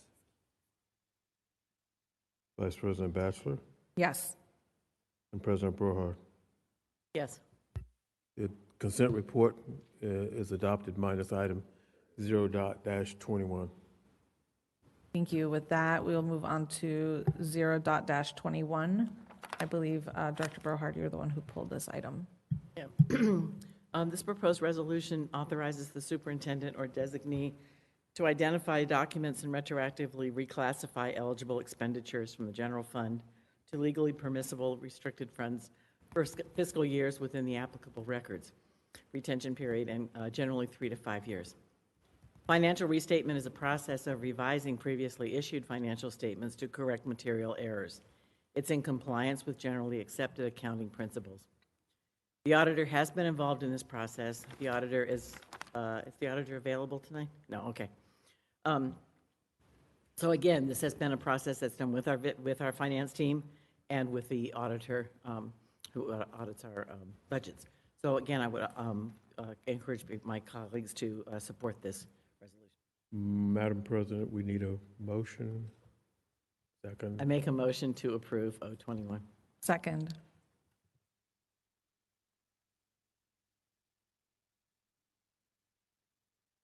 Board colleagues, Director Barry, Director Williams, Director Latta, Director Thompson, Director Hutchinson. Yes, thank you. I've never seen or heard of this one before. And this is not something OUSD has done. To have an effort to look back over previous years, 3 to 5 years, to look to reclassify spending that happened in this year, in those years, from restricted to unrestricted or vice versa.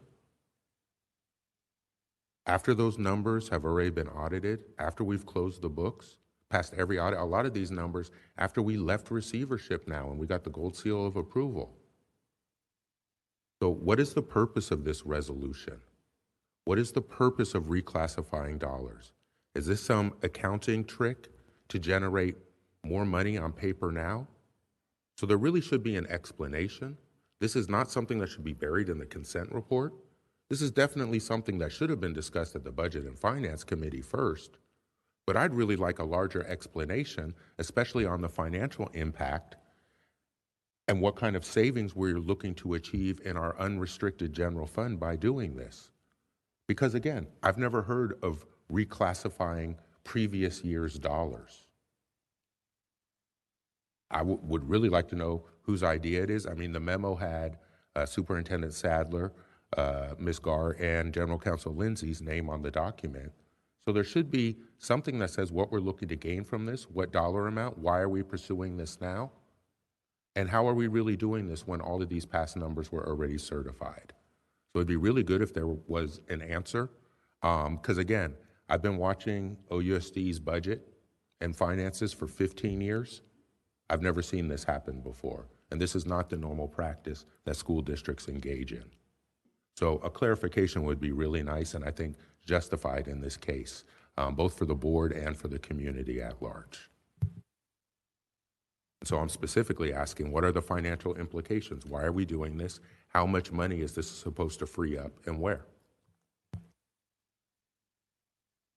Superintendent, may I?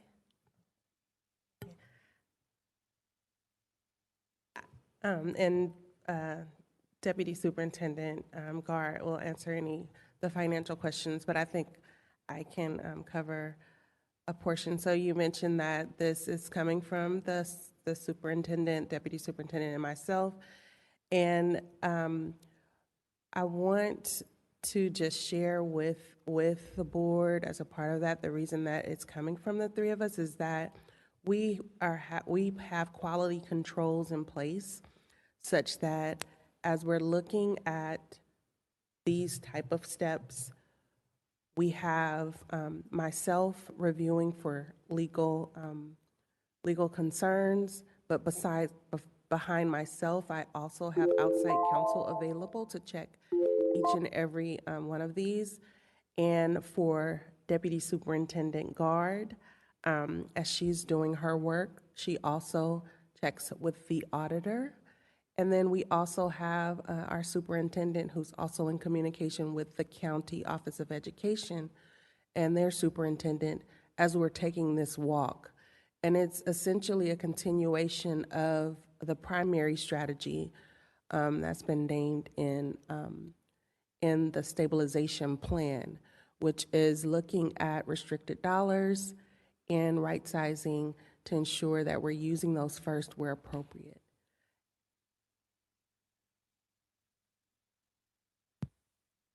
So, thank you. My question was specifically about what kind of savings do we look to Oh, achieve and from where? I that didn't, one I didn't can. question whether it was legal or not. I just said we've Okay. never done this before, and it's really hard to internalize it with everything else going on. Deputy This is really setting off Superintendent red Gard, you can flags. come up and answer the question on the finances. That would be appreciated.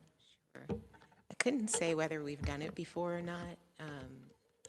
I mean, it could have been because, again, it was in plans from back in 2017 where we talk about the use of restricted funding and prioritizing it. So I'm going to go back to look to see if we have prior. However, what we're doing is, I'll give you an example. Medi-Cal billing is one where the billing funds that we were getting, we weren't getting in time, so we were covering it with general purpose funds. And you can pay back the general fund when those funds come in. So we're looking at what has been expended out of the general fund, and if it compliantly should have been paid by another fund, then you can move the funding back to the general fund. So we're just paying back the general fund. And I'm sorry, just so everyone's explicitly clear, when this resolution explicitly is looking at previous years, so it's not about a policy of using our restricted dollars first going forward. This is looking at previous years that have already closed their books and already been audited, and trying to move money around in those previous years. I heard 3 to 5 years into the past. So it doesn't say use your restricted dollars first going forward. It just says use your restricted dollars first. And so what we're doing is looking at it going forward, and we're looking at what has happened. And that is in our current year, and we've looked at it in the previous year. And as our general counsel said, we're not just sitting and doing things and trying to make maneuvers. We're looking at what can be compliantly moved and paid, moved into restricted funds. How can the general fund be paid back for things that it had covered that should have been paid through our restricted dollars compliantly? And is there a projected total that we're looking to achieve or that we're hoping to achieve? We're finding as we're looking through each thing, because we don't know if it's compliant. We're not going to do for example, we looked at facilities, and it looked like there could have been upwards of $23 million. But we're not going to, we're looking line by line. So it's not a matter of how much can we get. It's a matter of what the general fund paid for, and if there is excess in the restricted dollars and it's compliant to be paid through there, then we can pay the general fund back. So what would be the danger of waiting till we've done the work to see how much we can actually achieve through it, and then come forward with a resolution after that work has been done? I'm really uncomfortable with voting on something and saying, yes, let's do this, when we're still talking hypothetical and it hasn't been looked through. You don't need this resolution to pass in order to preview that work to see how much savings we could find for the unrestricted general fund. And so this blanket approval, not having any dollars connected to it for something that we haven't done before, I'm very uncomfortable with it. And I think it's backwards. This is not how we should do work. I would expect somebody to say, hey, we found that if we do this one thing, we can free up $23 million in our unrestricted general fund. You bring that dollar amount, and then the board would say, yes, that's what we want to do, especially if it's going to achieve that amount of savings. So it just makes me really uncomfortable to authorize changing past determination, and we don't even have specifics on what we're talking about. Director Hutchison, I just want to say, in talking with our auditor and talking with staff and actually having conversations with the county, what we're doing is we are looking at all of our systems. And we're looking back and finding that we have spent money in some cases that should have been spent out of restricted funds. And we're making plans to identify that. And we want the board to know that we are going through that process. We want you to be absolutely clear that it's something that we're doing as a part of becoming more fiscally solvent, but also looking at our systems around making sure we're very clear about how we spend every dollar. And we looked at the funds that were listed in this report, the third interim report. We're looking at all of those funds, cafeteria funds, facilities funds, what we're spending in the academic side, things that could have been spent, special ed, all of our funds, to make sure that we're booking them appropriately. And we have identified some areas where we haven't consistently. So this is something that we want you to be aware that we are looking at this process. We're going to have specific information to bring back to the board once we complete the process. But So why are we you. being asked to vote on this now if that list and that hasn't been This is- determined? You say you're finding these dollar amounts, then all I'm asking for, and all I've been asking for, is then produce what's been found so we know what we're talking about. I'm just saying, we're asking you to ratify the process that we're using, that's all. So, and I would say, I want to know numbers and what this could achieve before I'm going to give a blanket ratification to go back and change these things. When you say that you've done work and you've identified things, but nobody has any numbers or documents to show that. Thank you. It's Director backwards. Barry, yeah, you're next. Yeah, I just wanted to clarify because I read the resolution in that way, and I think you were starting to explain it. So the way I read it is that this resolution gives you the authorization to do the work, and any retroactive reclassification would have to come back to the board for approval. So we're not approving any action today except to allow you to do the intellectual exercise. May I? So I just to be clear, because there's different funds involved, there's also different rules. There's a different California code and federal rules associated with Fund 13, for example. And for Fund 12, there's CFR that is for Fund 12, early childhood. And for Fund 25, for building, there's all different rules. So that's the reason why there's a 3 to 5 year period look back that is applicable depending on the funding source. Some of them require specific action to come back to the board as you ratify or approve certain line items and amounts. And others, if it's within a certain time frame, it does not. And so, but in any event, the board will have all of those numbers before them. It'll depend on the funding source. So that's the reason why. Essentially, I'm going to try to do it in 25 characters or less. Some will come back for board approval and others won't, and it depends on the fund. Yes, and you're ratifying the process here, you're approving us to move forward with the process, but in any event, everything that is done in the budget is a part of budget adoption, so it all got it. Thank you. Thank you. Director Brohard? Okay. Director Williams? Yes. Just real quick, I do want to thank the superintendent as well as the deputy superintendent for moving this forward. What we did realize in January was that there were transactions that were miscoded. We identified that, and we've saved multi-millions of dollars because we identified that the monies that we were using, our general funds, were actually reducing our particular ability to pay our deficit. So thank you for identifying that in January. And I think this is just an extension of the process. If we identified it in January, then there's possibly opportunities to look back in the past to really address some of the issues that may have been miscoded. And I think you should have the authority to actually go back over the last 3 to 5 years to see what particular funds have been miscoded. And if they have, you bring that forth. If not, then move on. But I appreciate that you're thinking about ways of being more accountable. And this is really not like about not a budget cut, but a budget correction, that every dollar recovered through reclassification is a dollar that goes back that works for our students. So I really appreciate that you're trying to find more money to invest into our schools and our students. Thank you very much.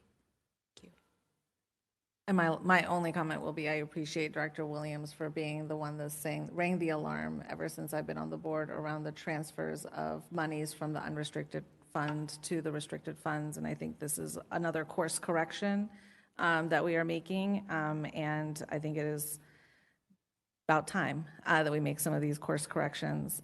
So with that, can we go ahead and take a vote on O21? Public comment on this item. Any public commenters would like to comment on this item? Yes, we have Carol Delton. I'd like to remind folks in public, if you would like to get up and make a public comment, you can, since this item was pulled, but go ahead. Thank you. So I have attended a lot of audit committee meetings over the last decade. The auditor is always very clear that the section of the audit, the fiscal audit, is looking at the transactions. Did you cut this check? Did you cut it from the fund that you said you cut it from? Was it correctly deducted from the balance, and so on? Since the general fund can cover so many different things, it's a business and management decision in discretion to decide for some expenses whether they will be charged to the general fund. And in some cases, there have been emergencies where certain facilities issue needed solving right away because it was a sewer main that burst. And that would be an example of going to the general fund. So I very much hope that you will vote in favor of this motion and the systems that will keep all of the funds used to the maximum possibility for the purposes for which they were designed. Thank you. Thank you. Seeing no other folks in public, anybody raise their hand online? That was the only hand. Thank you. We'll go ahead and take a vote on this item. On the roll call to adopt item 0.-31, which is file ID 26-1362, as stated. Director Thompson? Yes. Director Barry? Yes. Director Hutchinson? No. Director Williams? Yes, sir. Director Lauder? Yes. Vice President Batchelor? Yes. And President Brohard? Yes. Motion's adopted. Thank you. And as chair, I would like to go ahead and move T up, and we'll take T2 first, since we have some local business owners that have been patiently waiting in this board meeting. And then we'll take T1 and then T3. Apologies, everyone, for the last minute change.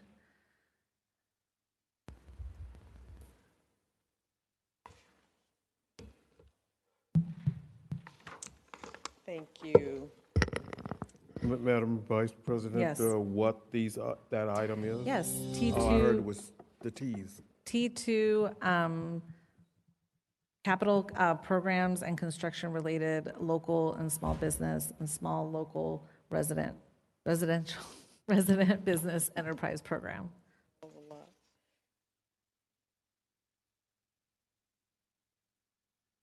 Thank you. Good evening, Madam President, Board of Education, and Superintendent. Thank you for the opportunity to present the annual local business utilization report this evening. I'm happy to share that the report's findings will be positive news for the Oakland Unified School District and the Oakland community. I'm Shonda Scott, CEO and founder of 360 Total Concept, a second-generation business owner in Oakland. I was born in Oakland, Oak Knoll Naval Hospital. I went to Oakland Public Schools, and when I was growing up, my mom was a school nurse in the district as well. I started the company 20 years ago, and for 2 decades, we have been doing the monitoring compliance for for small business programs for both public and private entities. Most of our team are from Oakland and raised in Oakland, and many of us still live here. Tiffany Knuckles, there you are, okay, who will present with me is an Oakland resident. She went to Oakland, grew up in Oakland as well, and she's the lead on the district's project for us, overseeing the monitoring compliance for the board's local business utilization policy. Because of this shared connection, I'm truly honored to be here and to do this work with the district to ensure that local businesses have the opportunities to participate on district projects. And just to start, we have a few local business owners that are here that we have spotlighted in this video, and some are here as well. So if we could just start our presentation with the first slide, or do I do that? Is that just, okay, thank For you. nearly 2 decades, Oakland Unified School District has remained committed to ensuring that public investment in school facilities also supports Oakland communities. In 2008, the district established its local business utilization policy to intentionally expand opportunities for Oakland-based businesses. Since then, local business participation has increased from 6% to 50%, with a reinvestment of over $500 million back into the local economy. Born and raised in Oakland, went to Oakland schools. My mother actually worked for the Oakland Unified School District as a cafeteria lady for 24 years. We stayed in Oakland, and the fact that we can stay here, contribute back, and make a living here, you know, send our kids to school here is everything. You know, the ability to actually open opportunities for others to carry the torch forward into the future, as folks did with me coming up, is a big deal for me. I was a part of the Oakland Unified School District. I went to Fremont High in 2005, and I just remember the sense of anxiety that I got when I was arriving at school. And when I look at Fremont High now, it looks like a safe environment. And that's something that I'm proud of. We are currently on that project, yes, for both phases. Having been a student at OUSD, did take pride, okay, in making sure that we participate in projects that will benefit students, the community, workers, and we get the word out. The small local business program has really given a foothold to those companies that are interested in construction and engineering. At Tulum, we have 65% of our employees are Hispanic, 30% are Black, okay? And the other percentage are women. So we've been able to blend our communities in a strong company because we have a vested interest in what the city and the opportunity OUSD has brought to us. And to help and to implement the board's policy, Team 360 acts on behalf of the district at handling the compliance and monitoring and working closely with the superintendent's office and the facilities department to ensure that the program is executed based on the board's policy and with fairness. Just a little bit about how the program came about, a little background. Like Tiffany mentioned, in 2008, the board passed their first local business policy, but it was based on the fact that communities came and raised the issue that Oakland businesses were not participating on Oakland projects. And then when the board gained local control, they looked at the data and saw that 94% of the district's dollars on the bond side as well as the general fund side were being spent with businesses outside of Oakland. And on the bond side, we know that's the voter-approved bond dollars. So the local businesses and the local residents that are paying the property taxes, all that money was being spent out. But in 2008, as a response to the findings and the community's concern, the board established its first race and gender-neutral local business utilization policy, modeled after the City of Oakland's policy. Oakland Unified School District's program has become a strong model to continue investing in economically challenged communities through the utilization of small local businesses and how that impacts the diversity of the contracting pool as well. And that is a direct success credit to the district and its leadership to continue to have a program such as this. This program, during financially challenging times, actually helped local dollars and local businesses when there were times where federal and state dollars were not coming back to the city. So that's what 2008 looked like at the time, and that's what we continue to see. I'm happy to see former board member James Harris here. He and Director Torres led the effort to have the policy then increase from the original 20% local participation to the now where it's 50% participation as a requirement. So that happened in 2014. And now I'll pass it to Tiffany, and Tiffany will go through more of the project details, the implementation efforts, and the outcomes from the local business utilization program. Good evening, everyone. So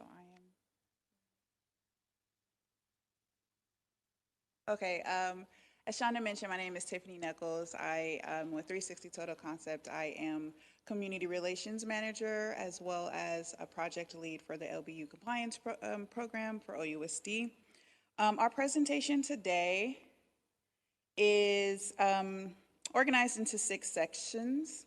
We will briefly provide an overview of the program and policy history. We'll share the 2025 annual priorities. We'll take a look at program performance, outreach efforts, and end with recommended next steps. I'm gonna skip this slide because we covered this in our intro. This here is our team. Our work is supported by a multidisciplinary team focused on compliance oversight, community engagement, media communications, and strategic program development. I will say that in the interest of time this evening, some of the slides will be skipped during this presentation, but the full deck is available online. Slide here. So our team partners with the Facilities Planning and Management Department to oversee implementation of the district's local business policy, BP 7115. Our role includes compliance monitoring over the life cycle of contracts, contractor outreach and engagement, and technical assistance. We also work with the district to ensure the policy evolves and is responsive to changes in government contract code, as well as general best practices for local business programming overall. The district already sets a model for this type of program, and we want to continue to ensure that we strengthen the program, whether that be through the use of innovative tools, creative outreach strategies, or useful and supportive resources for the contractor community. All right, so now we're just going to provide a brief overview of the LBU policy over time. Shonda briefly spoke about this already. This slide just outlines common terminology found throughout the presentation for your reference. In here, to explain the LBU requirement a bit more, we have this slide. Currently, and as of 2014, the district local business requirement is 50% for projects funded through bond measures. That requirement includes a minimum of 25% local business participation, along with at least 25% participation from small local resident businesses. And we like to clarify that the district is not a certifying agency. However, the district does recognize certifications from multiple approved agencies in order to expand access and increase the pool of eligible Oakland-based firms. These agencies do the due diligence and complete site visits to verify that firms meet the local and size standards. And those agencies are listed here on the screen. However, unique to OUSD is the SLRB, the Small Local Resident Certification. So OUSD does certify firms as SLRBEs when they are a small local business and the owner of that firm is an Oakland resident. This slide here outlines the benefits and some myths of the LBU program. What we know is that the LBU program generates multiple community benefits, including economic reinvestment, local job opportunities, and stronger partnerships between diverse firms. However, some of the common myths and misconceptions regarding local firms have no basis in data and are often naturally mitigated by the development of actual partnerships and management of logistics. What the data does consistently demonstrate is that local firms are capable of successfully delivering on large-scale projects, again, particularly when supported through intentional partnerships and outreach.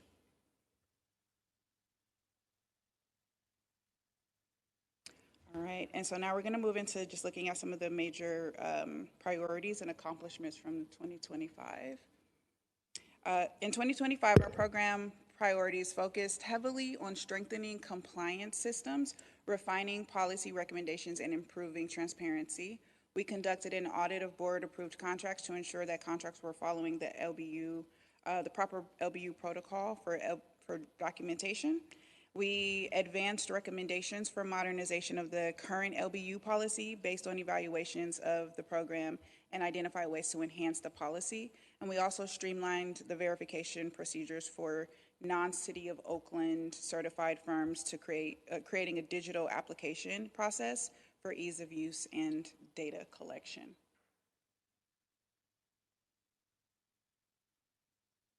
Did I turn it off? Okay. All right. So this slide here reflects just the cumulative monitoring of LBU data between June 2022 and December of 2025 at the close of Q4. During the reporting period, the district monitored approximately $377 million in contracts where LBU was monitored, with a cumulative LBU spend of $175 million. Based on what was contracted through 2025, upon contract completion, the estimated local participation projections are approximately $244 million, and that's tracking at 64%, significantly above the district's 50% requirement. And for us, this demonstrates sustained program performance, even as project scopes and contract values change over time. This slide here, this slide highlights several major capital improvement projects that are currently underway or recently completed. The projects listed here are all projected to meet or exceed the district's 50% requirement. And these numbers, again, I want to reiterate that they're based on work that was completed through Q4 2025. All right, and then here we have a slide that highlights two of our outreach engagements in 2025. We hosted multiple workshops and matchmaking events focused on improving contractor access and strengthening understanding of the local business policy.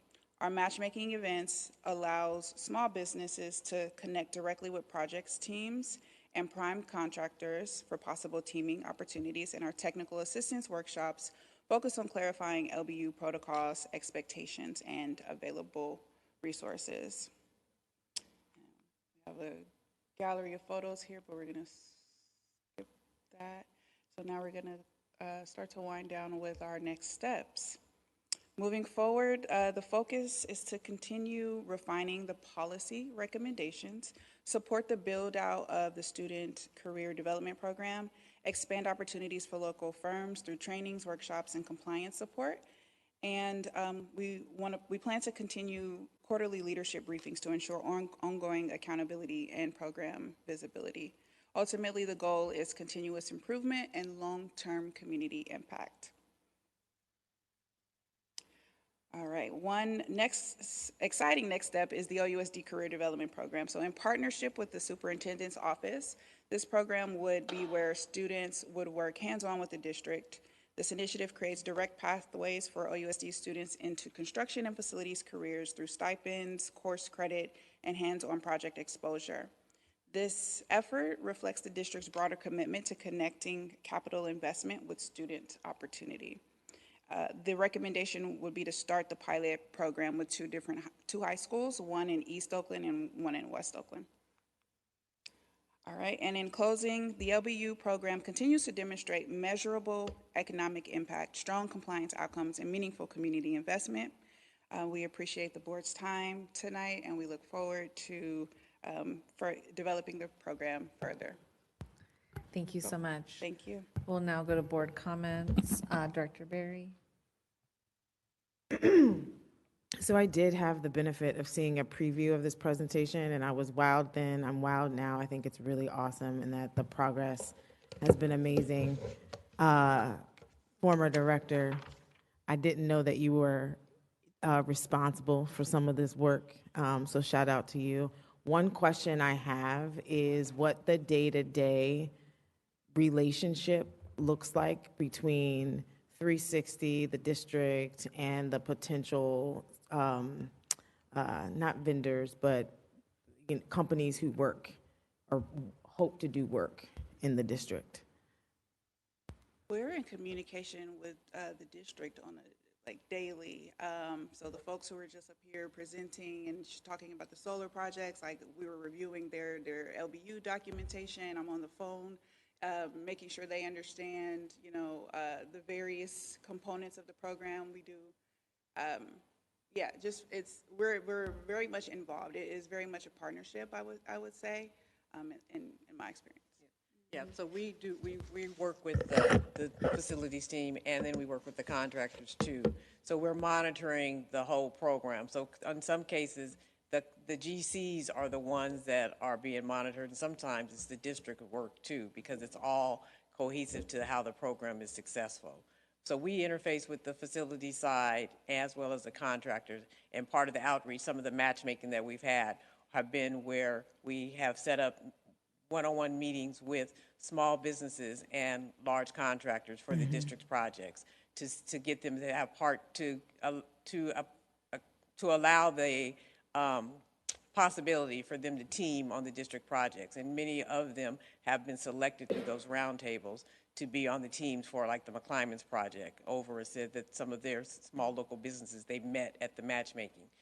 Because it's not just a pool of people, it's like intentional to make sure that they can tell them about their firms and they can actually build relationships to work on future projects. And some of the people are here that have actually teamed on some of the larger projects with the district, which have given a small business the ability to have the past performance of a large, $10, $70 million project, because now they're part of the prime contracting team, not just the subcontractor. So we're in partnership, and Tiffany's the lead on there, so she's on the project full time. The others are just part time when as needed, in order to make sure that we're being efficient with the bond dollars. I'll also add to that.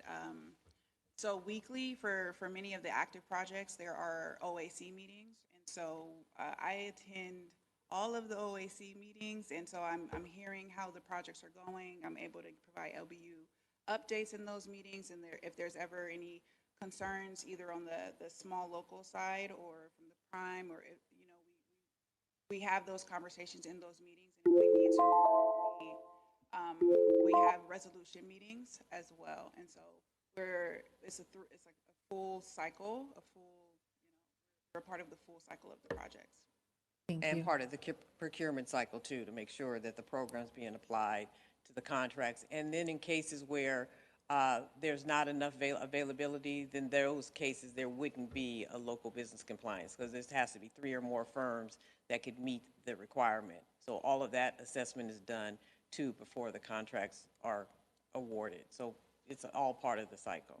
Just 2 quick comments. The $500 million reinvested in communities, and thank you so much for the first answer.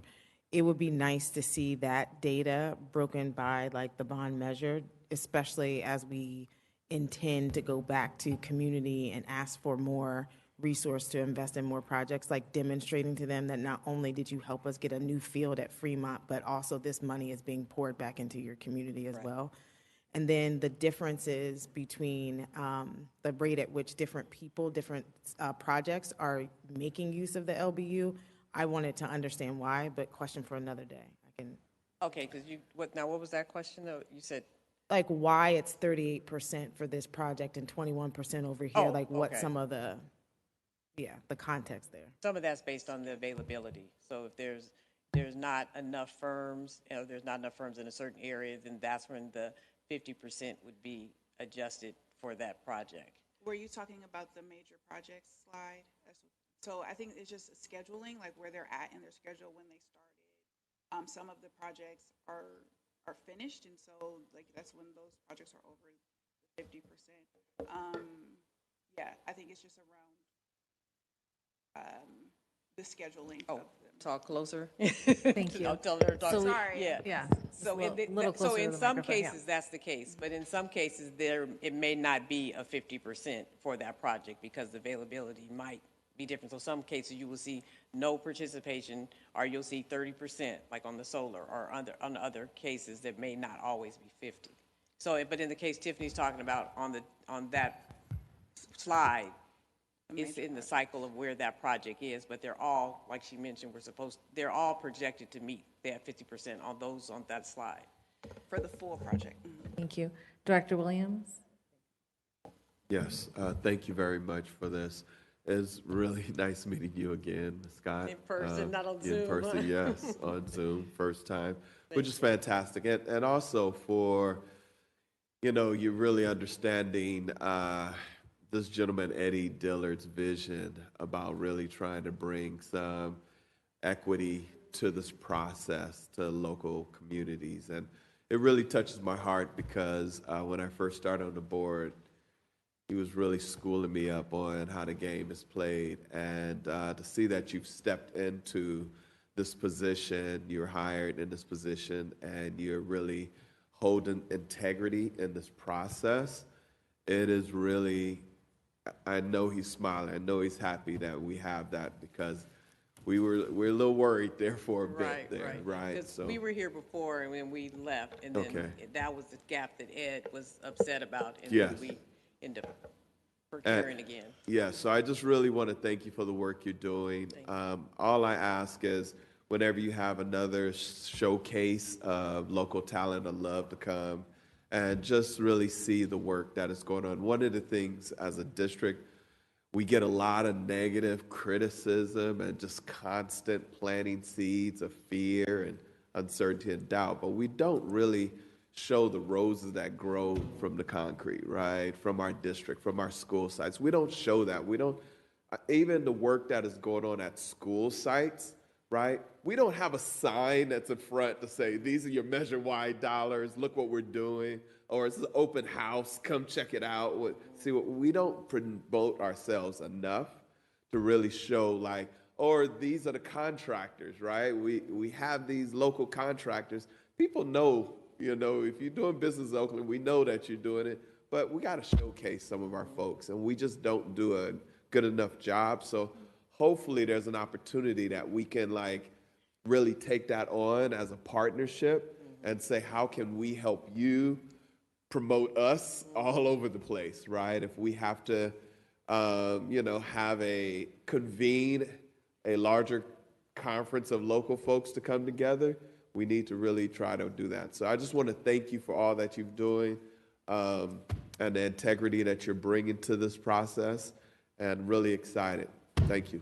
Thank you. Director Latta. Director Thompson. Into the microphone. Just real quickly, I too immediately thought of Ed Dillard when you guys were presenting. And it makes me feel really good because just like he did you, he also kind of took me under his wings when I first ascended to the board and helped me understand local business. But I noticed something that you didn't say, but I think it's part of what you actually do. You make sure that it takes place. Are there paid internships for kids? I believe the facility does have, they've had a paid internship for first kids for a number of years. Yeah. The career development program, we're saying it should be more than the summer. It should be something that they actually are working on site and getting credit, school credit, and then they'll be part of the, like McClymonds students can work on McClymonds projects with the contractors in a way that's part of the district cycle. So the superintendent, that's all for it, because it's like we're not just building schools to build schools, we're building schools for the learning and development of the students. And the more we can help them, like students that went to Oakland Public Schools, the more we can help them work on projects where they went to school, it just really makes for a good story and helps us evolve the next generation of leaders in our community and give them that foothold that they need, that experience that they need to be successful. Yeah, I think that's outstanding. I went to Castlemont and I have a chance to see how kids were using the design of the Coliseum, their ideas of the design of the Coliseum area. Yep. Also the transit from the airport, so that whole thing. And so I think you're right, you hit the nail on the head. You're right there. If kids could help design what they could actually use, we can take their concept of what they think should take place for our businesses. Right. to open And speaking of Ed Dillard, too, just real quick, is that some of the policy recommendations that we have are to bring the policy back to the robust policy that the district had. So that, in his honor, would be a huge accomplishment to get those things passed for the board in this cycle. Okay. Director Thank you, Hutchinson. Yes, thank you. As we're remembering people, I also really want to give a big shout out and rest in peace to Alice Spearman Yes. and Daryl Carey. And Noel Guile. And Noel Guile. Guile. And especially with, with Ms. Spearman and with Daryl, I wouldn't be on the school board now today if they hadn't supported and encouraged me many, many years ago. And hopefully some of the folks who came out tonight for this exact item, hopefully some people had their eyes open to what's really going on in OUSD these days. We need help from everyone. Some of us in the past were on different sides of some of the construction projects. In my opinion, largely because I was always fighting for us to manage our dollars well so we can maximize our scarce dollars that we have. And I think having this presented at the same meeting that we had the third interim report and some of those budget numbers, hopefully it does open some more eyes, and that we just need more involvement and more engagement from all of the different constituencies in Oakland to get us back on track. And I am glad that you all have the contract now again, but I really want to, it's always important to me that I honor the work that Alice Spearman and Daryl Carey did. Absolutely. Both for our community and for me personally. And I wish we had more of that energy around right now. So thank you all. And please, everyone who came out there in the audience for this item, please come back again. We need real help here across the board for everyone, because if this district tanks, I cannot imagine the trauma and the harm it's gonna cause all of us. And when we mismanage our finances, there's less contracts to go around for everyone. And it's just a real problem that we're facing right now. So thank you all for coming and giving me the opportunity to shout out some folks. Thank you. Thank you. All right, thank you so Thank much for you. that item. Thank you. Now we're moving to T1, which is the Local Control and Accountability Plan. Oh, I apologize. Public comment, yes. I'm sorry. We are just running so quickly at a time. Yes, public comment on this agenda item, Mr. Seychow. Thank you. Yes, we have 10 speakers, and those 10 speakers are Gloria T., Marissa Zumura, Come on up, everybody. Rafael, is it Zamora? Do apologize if I mispronounce your name.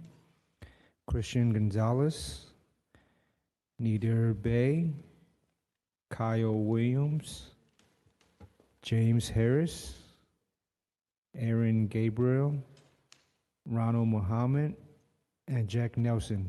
We'll do 1 minute each. Noted. Quick. Thank you very much for allowing us to come here today and share with you our experience for this wonderful program that we continue to have the board and current board members. Thank you so much. Dr. Sandler, Superintendent, it's been wonderful to hear all the support for 360 and for the program. I've been around for many, many years. I grew up in Oakland. Since I was 3 years old, from a large family, and decided, when my brothers decided to open a business here in Oakland, because our heart is here, we belong here, we want to give back to our community, we want to open jobs, opportunities, and if it wasn't for this program, as a small local, we wouldn't have had the opportunity to continue to work on larger projects. And this has really opened it up wide, not just to improve our knowledge and skill to provide and enrich our schools, make them better for our students like they were when I was in school. I'm so proud to see, and you have to be proud, that there are so many schools out there that are beautiful, and I just glow when I see those little ones in there, these powerful magnet schools. You just have to walk them, and I did that as I walked it when I was at Holy Names University, when I went to observe teachers in action there because I supervised them. And so I am so proud to continue to work here in the capacity of VP of Operations for Digital Design Communication, where you have given us the opportunity, been a long partner with you guys, and in other projects in Oakland, that I am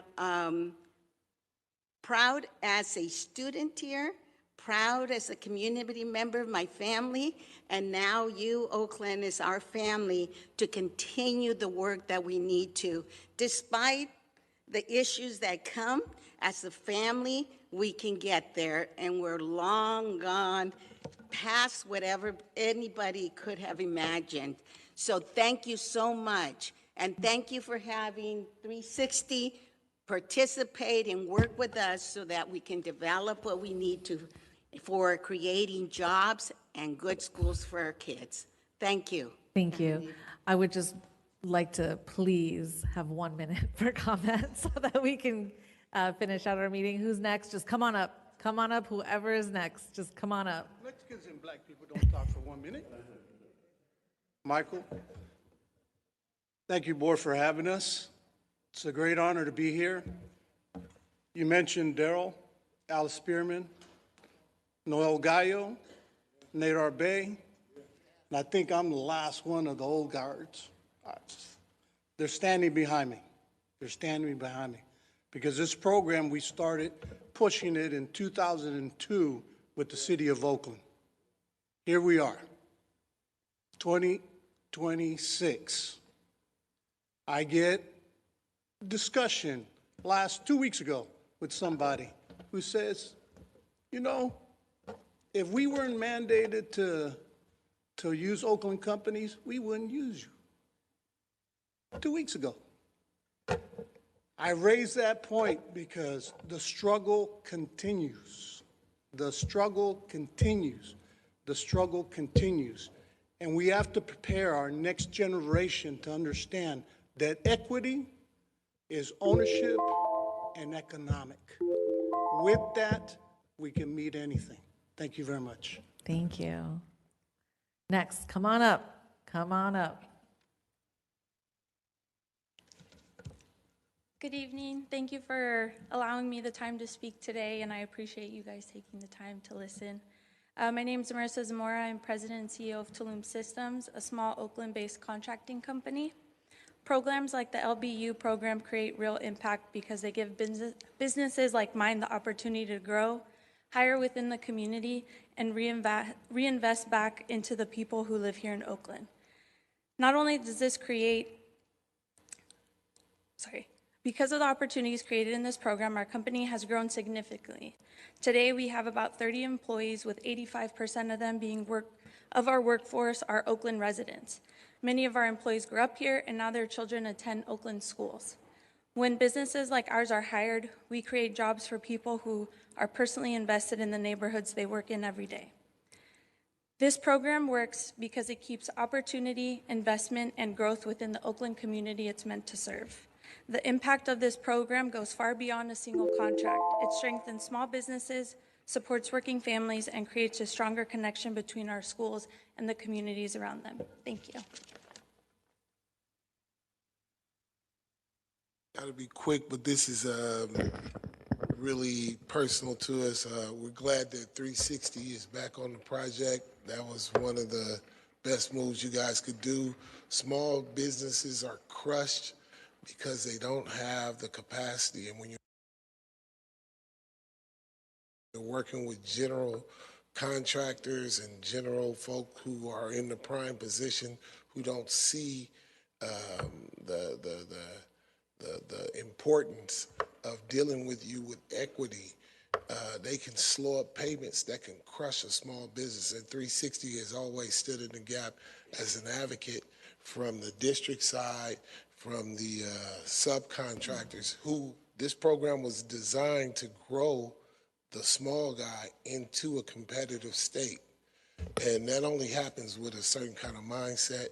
We just want to say thank you. I could go on, but thank you, thank you, thank you. And I'm a homeowner, so I'm paying into my own stuff. So Thank you. Come on up.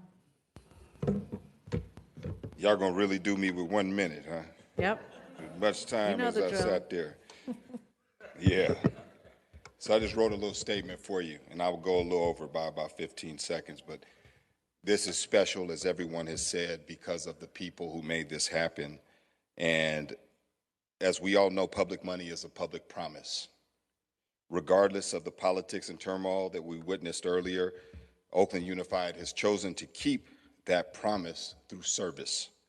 Service to our neighborhoods, to our families, services to the businesses that are woven into the fabric of this city. I want you to think about them when you do your work. When Rosie and I championed this expansion of this policy, we stood on the shoulders of the people that fought for this. People like Tim White, Alice Spearman, my predecessor on this board, who championed it with conviction. My brother, my long-gone brother, Nadar Bey, who showed us every day in his work why this matters.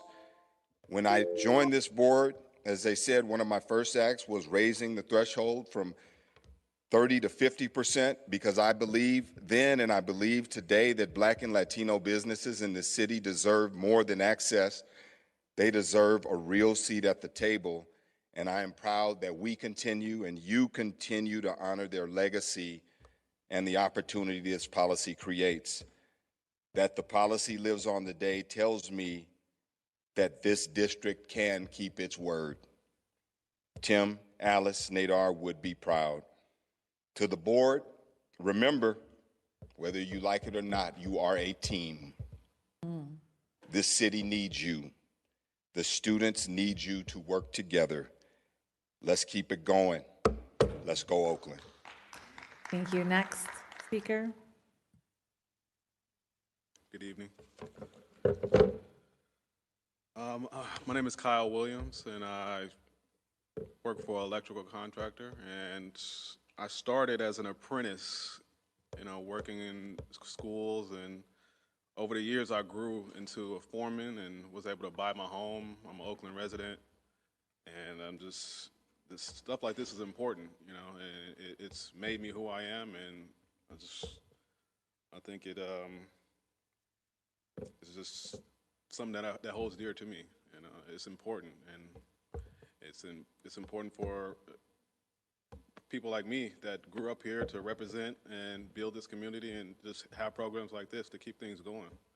And yeah, that's how I feel. Thank you. Thank you. Next speaker. Hi, my name's Aaron Gabrielle with Light Frame Construction. Born and raised in Oakland.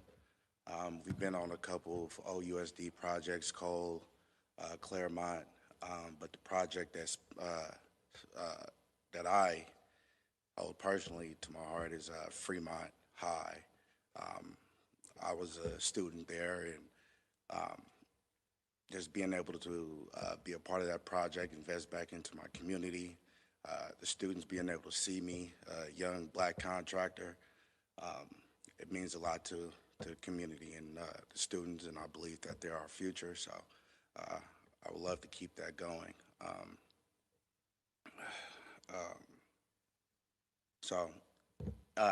It was a pleasure just making Fremont. It just looks different, totally different school. It was a pleasure to be a part of that school, that project. So thank you. Thank you. And so last two in-person speakers, come on up. Is there anybody on Zoom, Mr. Sacho? No Zoom speaker. Great. Go ahead, Jack. All right.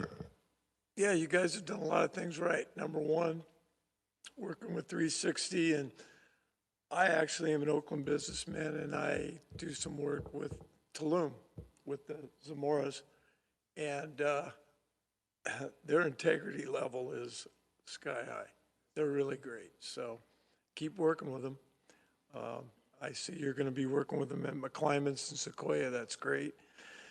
Second, off the cuff, since I got 30 seconds left, Dawn James, boy, you made her Teacher of the Year. She's probably going to be Alameda County Teacher of the Year. She's going against Tony Farley, who I worked with for years at San Leandro.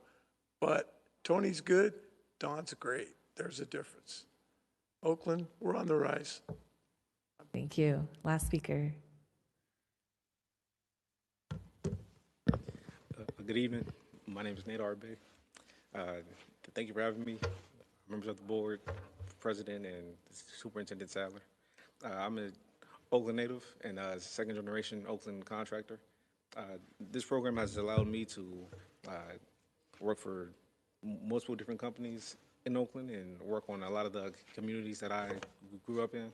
I grew up across the street from Fremont High School, and we've had the opportunity to work on that campus.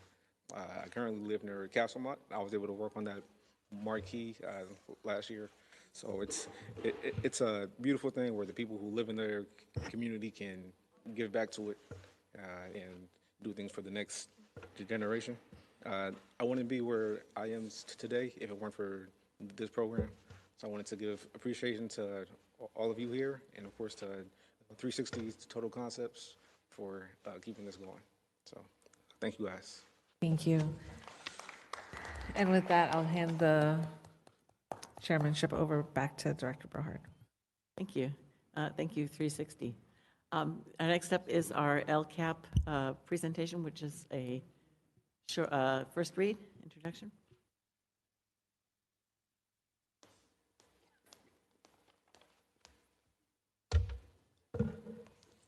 Good evening, board. My name is Sandra Aguilera. I'm the Chief Academic Officer for our district. I'll be taking us through the overview of the Local Control and Accountability Plan. And for our board office staff, can you please promote Diana Sherman in case there are questions? Thank you. All right, so we're kicking off the LCAP season. We're going to do a brief overview tonight, and there will be 2 other opportunities to see the LCAP publicly. We have the public hearing, and then we have final adoption. But this season really opens up the opportunity for not only our board members, but for our community and staff to give us feedback on the LCAP items. So the Local Control and Accountability Plan is a description of how a district will use funds to meet student goals. This is part of the local control funding formula legislation, and every district in the state must produce an LCAP. The LCAP focuses on low-income students, English language learners, and foster students. What you'll see in our LCAP are a description of student needs, our goals, which are broader goals that groups together specific actions, and the actions is what you can expect to see in our classrooms and at the district level. When you then go further down, you'll see line items, so all the specific investments that are made using school or district funds, I should say. Implementation, at the end of every year, you see an update as to the implementation of those actions and the associated metrics that are being met after 1 year. And of course, we have the progress, which I mentioned in terms of our metrics. We have a large number of metrics in our LCAP because we not only look at an overall area, we also disaggregate the data by our student groups. And then, of course, we have engagement. You have a large portion of your board meetings dedicated to PSAC, and there are further engagements that happen throughout the year to collect input on what we should be focused on in terms of our goals for student learning. A reminder, LCFF replaced an old outdated system around categorical funds. The LCFF gives you a base grant, and then applied on top of the base grant is a supplemental fund, and then a concentration grant. And you can see the breakdown provided for you for each of the grade spans, how much money you receive per student. And again, we're focused on English language learners, foster youth, and our low-income students.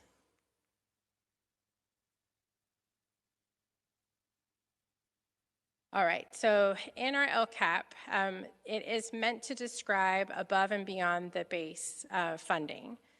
We are not going to list out all of the unrestricted base resources. So if you're thinking about what actual positions that would be, your teachers, your principals, your special education costs, those will not be described in the LCAP because those are base funds.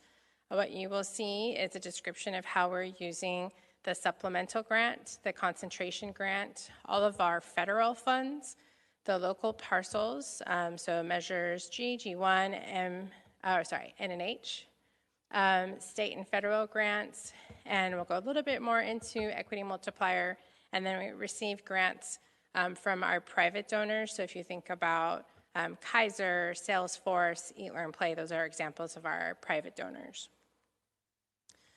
We are entering in our third year of a 3-year cycle, and so the board will have an opportunity in the upcoming cycle to re-look at the goals and possibly change the goals. So that is open to us after every 3 years, and so we have 1 more year of this cycle, and then there'll be an opportunity to update those goals.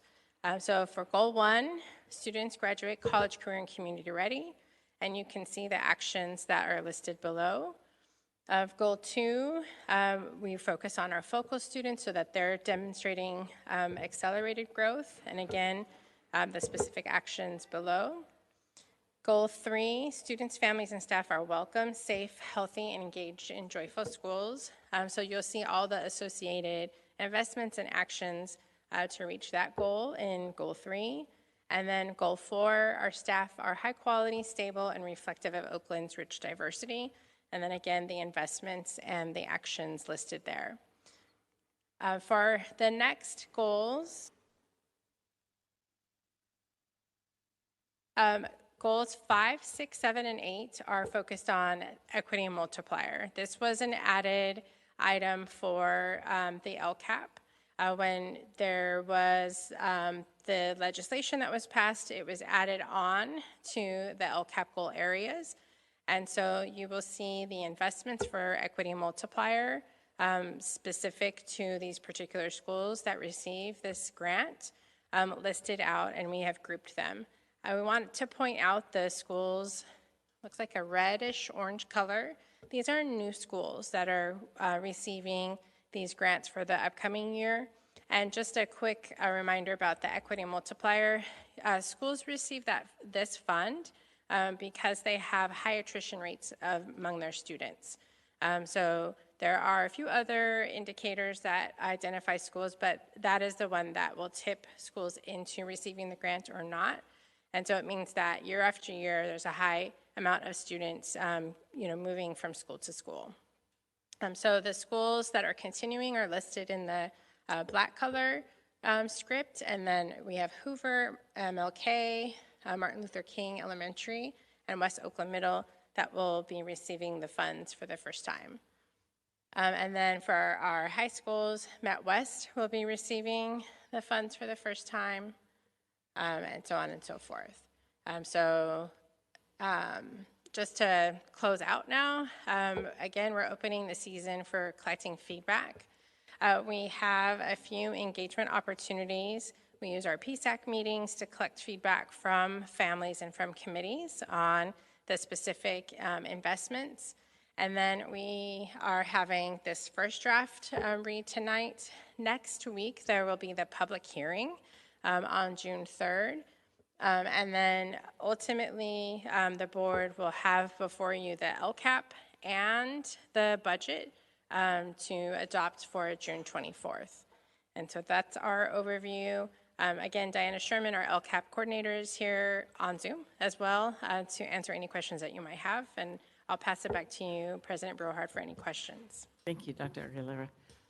Before we take any board comments, if there are any, I need to have a motion to extend the clock. Motion to extend till 11:45. Second.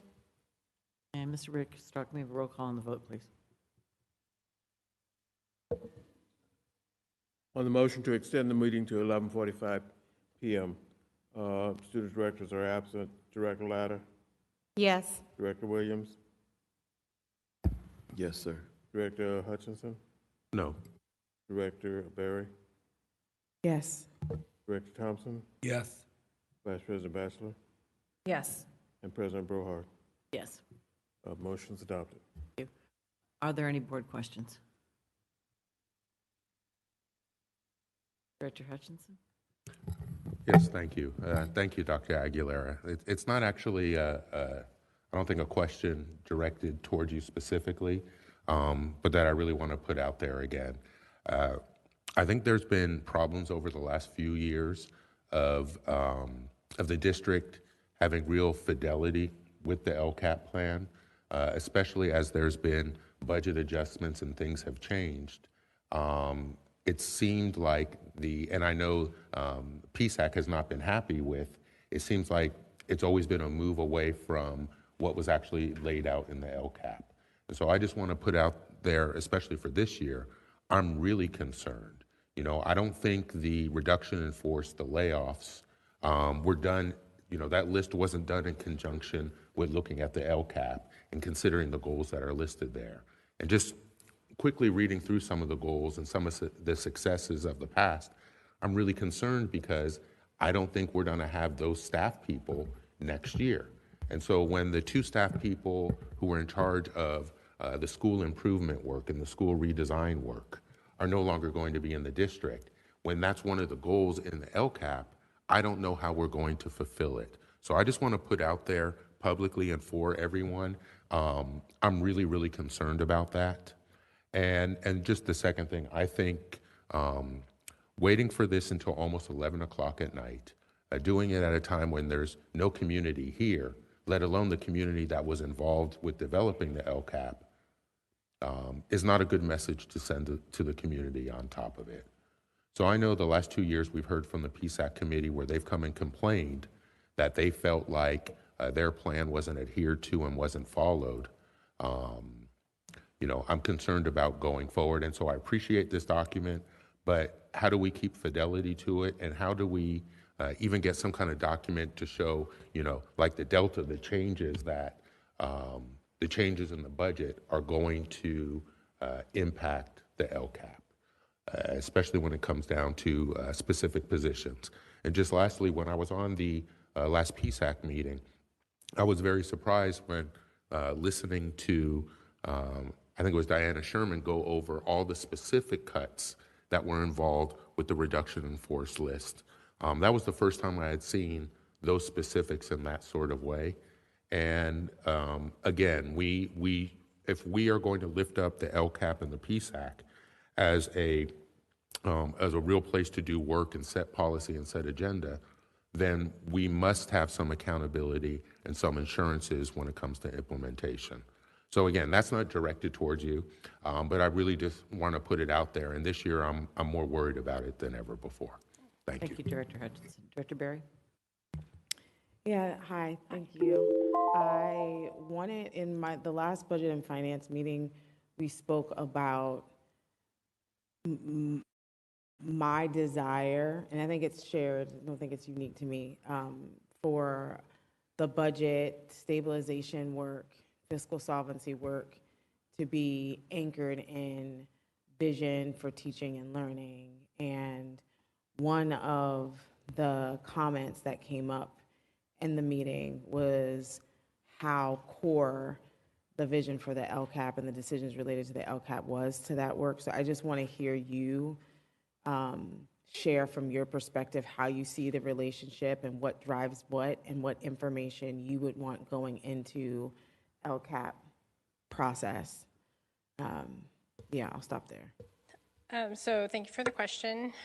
One of the areas that we considered was collecting input from school sites to hear from their perspective what investments they valued the most.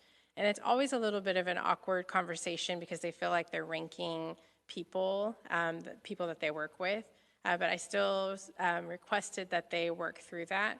And what they lifted up were more of the student-facing services and trying to maintain those student-facing services. So when you think about the quality teaching, there was a holding on to the literacy investments because we need to ensure that our students can read at grade level each time that they are ascending into the next grade level. And so you do see that investment maintained. You also have attendance work that we need to ensure that students are attending. We have been able to connect the amount of time that students are coming to school with their actual improvement. There has been a direct connection there. And so we still have our attendance specialists that are invested. So we did collect some initial information from our schools to ensure that what we were trying to maintain were investments. And of course, we weren't able to do all because we had to make reductions, but there were a large amount of the staffing that the school sites lifted up as being priority. Any other board comments? Yeah, thank you very much. Thank you for the LCAP presentation. I was actually going through the agenda and I saw a few items that kind of really fit with the LCAP, which was for Gold 1, high quality instruction and academic acceleration. I think in this particular agenda, there are investments in summer learning and instructional support. So thank you for moving that forward, which helps out the accelerated, literacy. For Goal 2, safe, healthy, and supportive learning environments, seeing a couple items that really reach to that, expanded learning programs that are engaged in there, Bay community resources as such, and some after-school enrichment, which is good. In Goal 3, I see that college career and community readiness. You have some career pathway internship investments in this particular agenda. So just want to thank you for that, and supports as well as student stipends with the ECHO program and work-based learning experiences as well. Further, in Goal 4, organizational effectiveness and fiscal responsibility, how's a strategic use of our ELOC funds as well. So what we know is that we're moving more towards LCAP alignment within our particular budget agendas, and I appreciate you thinking about that and moving those items forward. Thank you for the work. Thank you. Any other? Okay. Look forward to the hearing on June 3rd. Thank you. Is there any public comment on this? For public comment, we have one registered speaker, Carol Denton.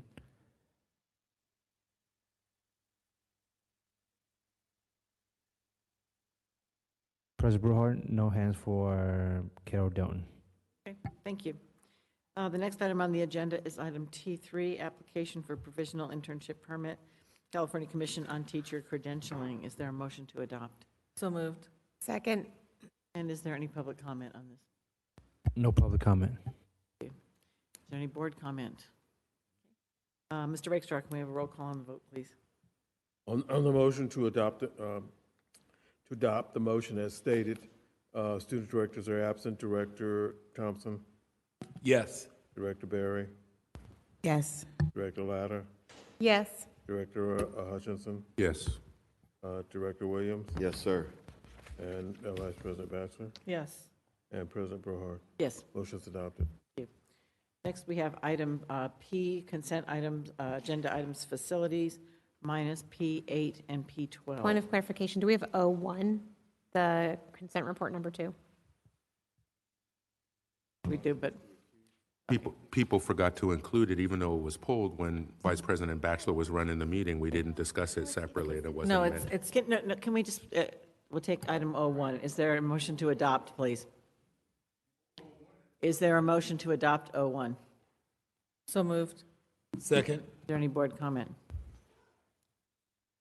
Yeah, I just want to state for the record that when you pulled items at the start of the meeting, President Brohard, you said you were pulling O1 and O21. So I just want to make that clear. That's what you read out in your modifications to the agenda. Then when the consent report came up, O1 wasn't pulled and it wasn't discussed separately. Okay, that's noted. Thank you. Is there a motion, can we take a roll call on the vote, please? President Brohard, I thought I recall that you meant O21, and Vice President Batchelor corrected you, that you didn't actually pull O1. No, there was O1 pulled. Okay, can we take a roll call on the vote, please? Adoption of consent report number 2, which is O1. Mr. Rickshaw, just for the record, we have no public comment on this item. Thank you very much. On the roll call, student directors are absent. Director Berry. Yes. Director Hutchinson. Abstain. Director Williams. Director Williams. Yes, sir. Okay. Director Lott is recused. Director Thompson. Yes. Vice President Batchelor. Yes. And President Brohard. Yes. Motion is adopted. Next item is item P minus items P8 and P12. Is there a motion to adopt? So moved. I'll second it. Is there public comment? No public comment. Thank you. Can we have a roll call on the vote, please? P minus P2, I'm sorry, minus P8 and P12.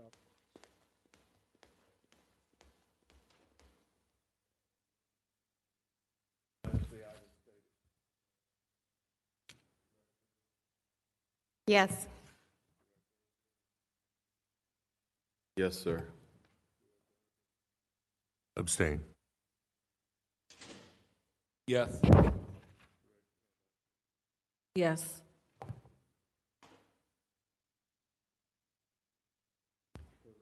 Yes. Yes. Items, okay.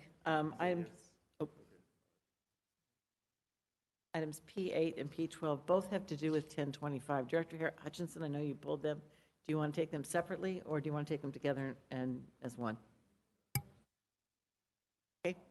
I'm going to make a motion, that we adopt items P8 and P12. Second. Is there any public comment?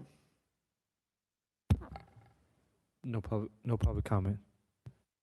Comment. Director Hutchinson. Thank you. You're welcome. As my mom would say, I can tell who didn't have my mom for kindergarten these days.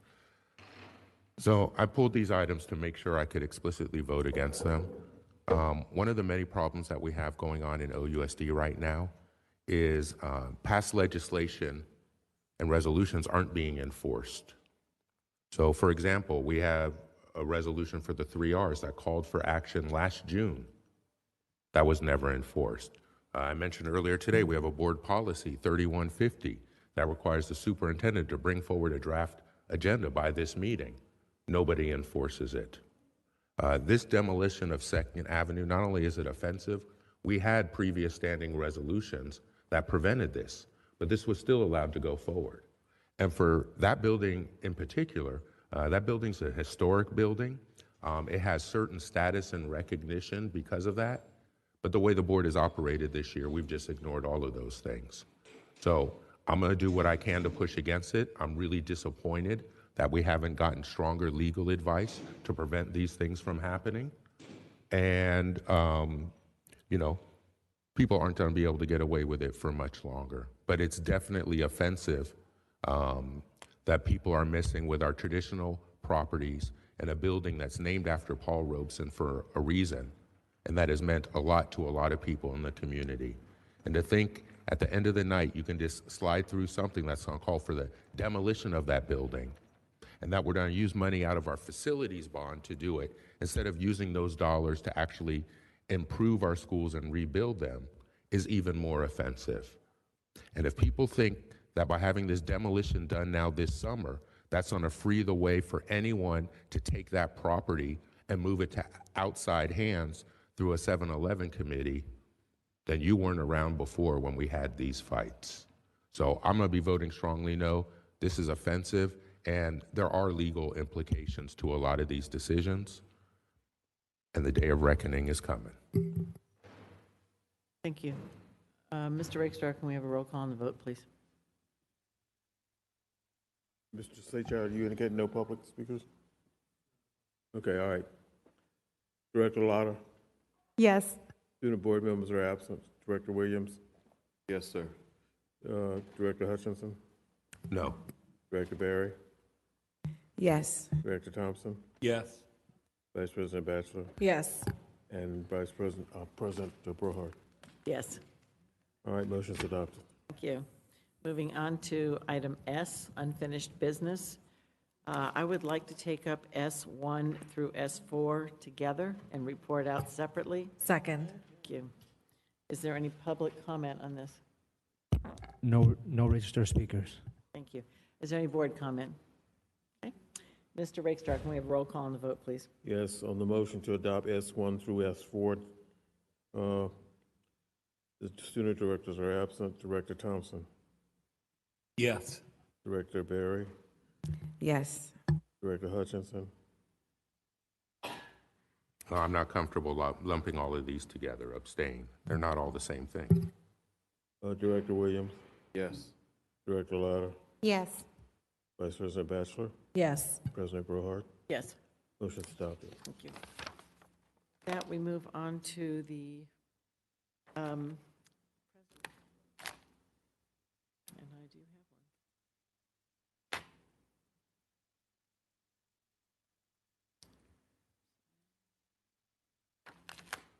one. I think it's the president's report. It is. I just have. All right. Thank you. Tonight, the superintendent. I'm sorry, that's the wrong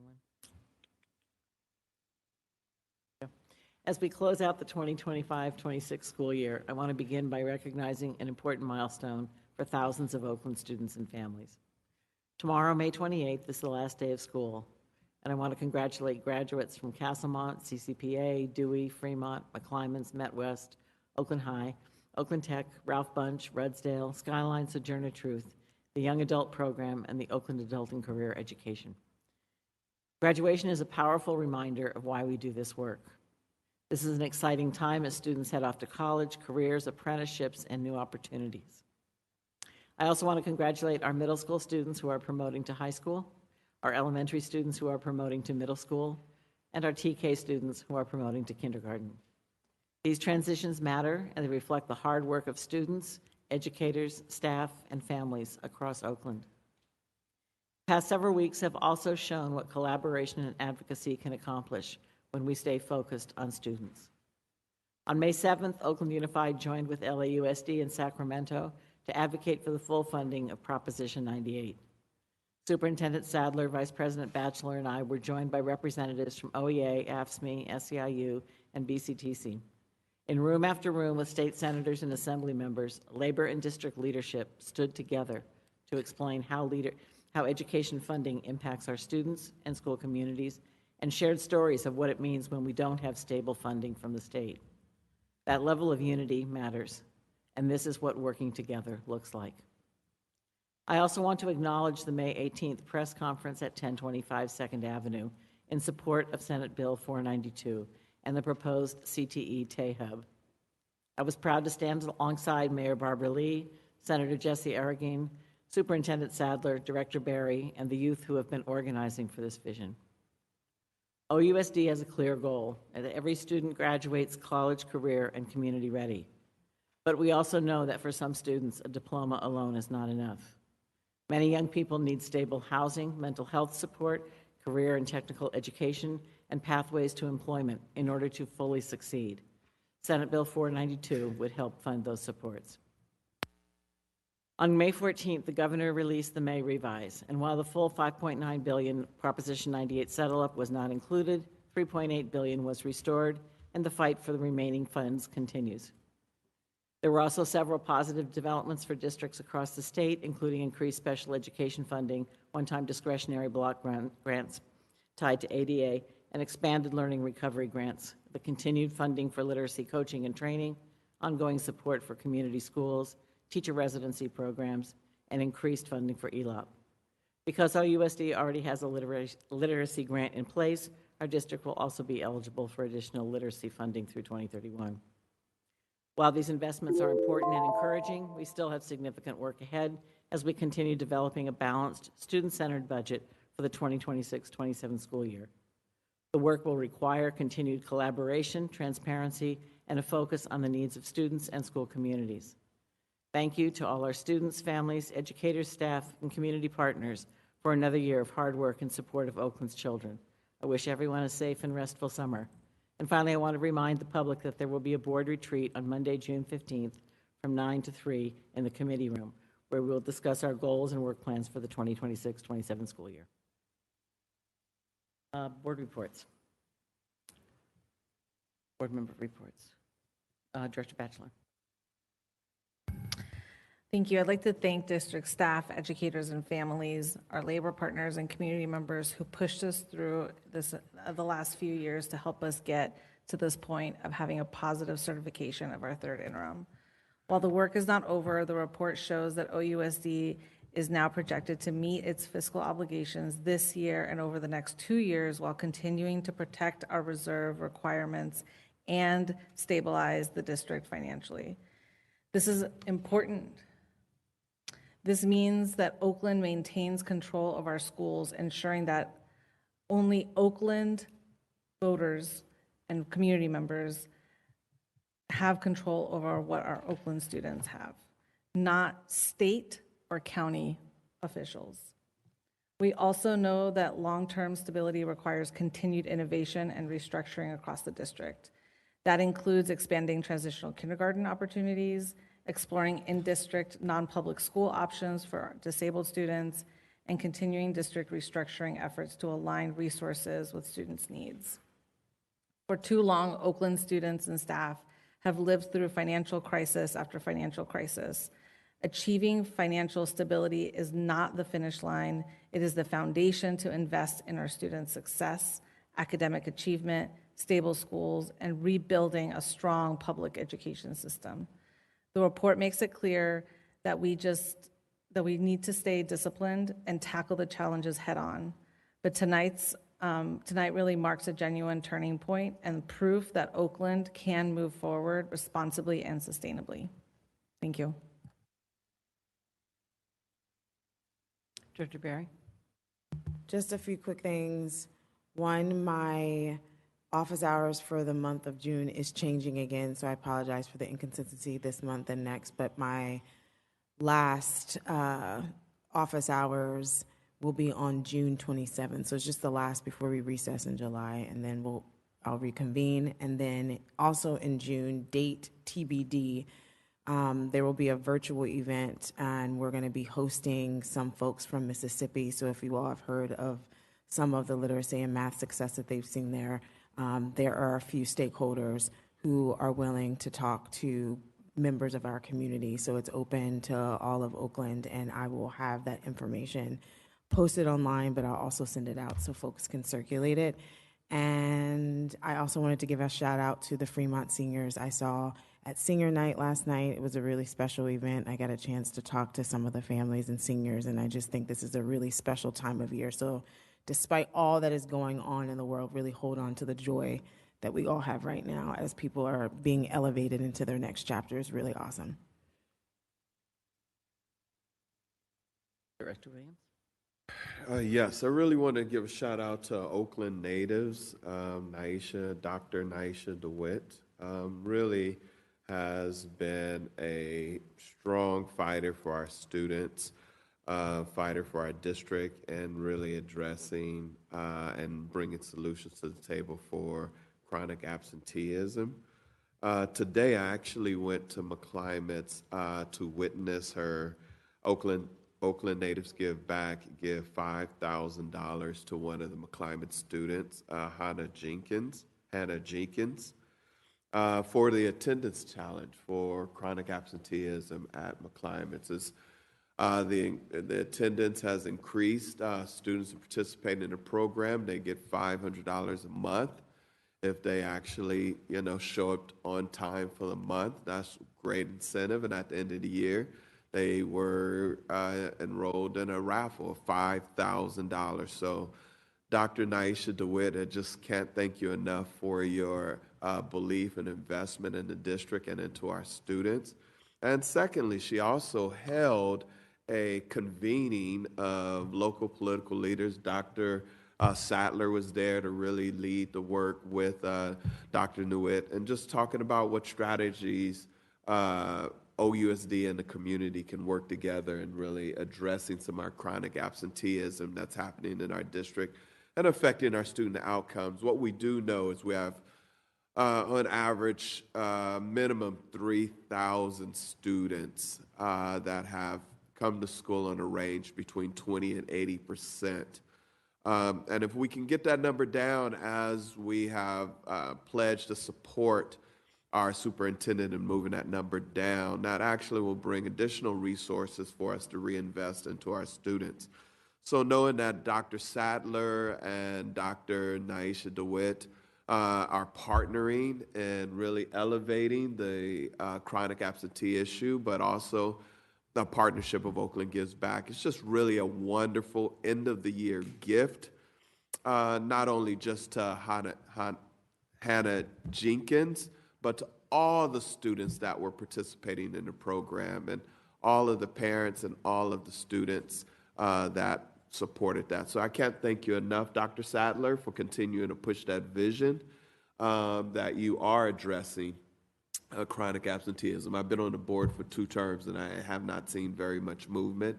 And you step in, and we're starting to really make some stuff happen. So thank you very much again for your leadership. I'm out.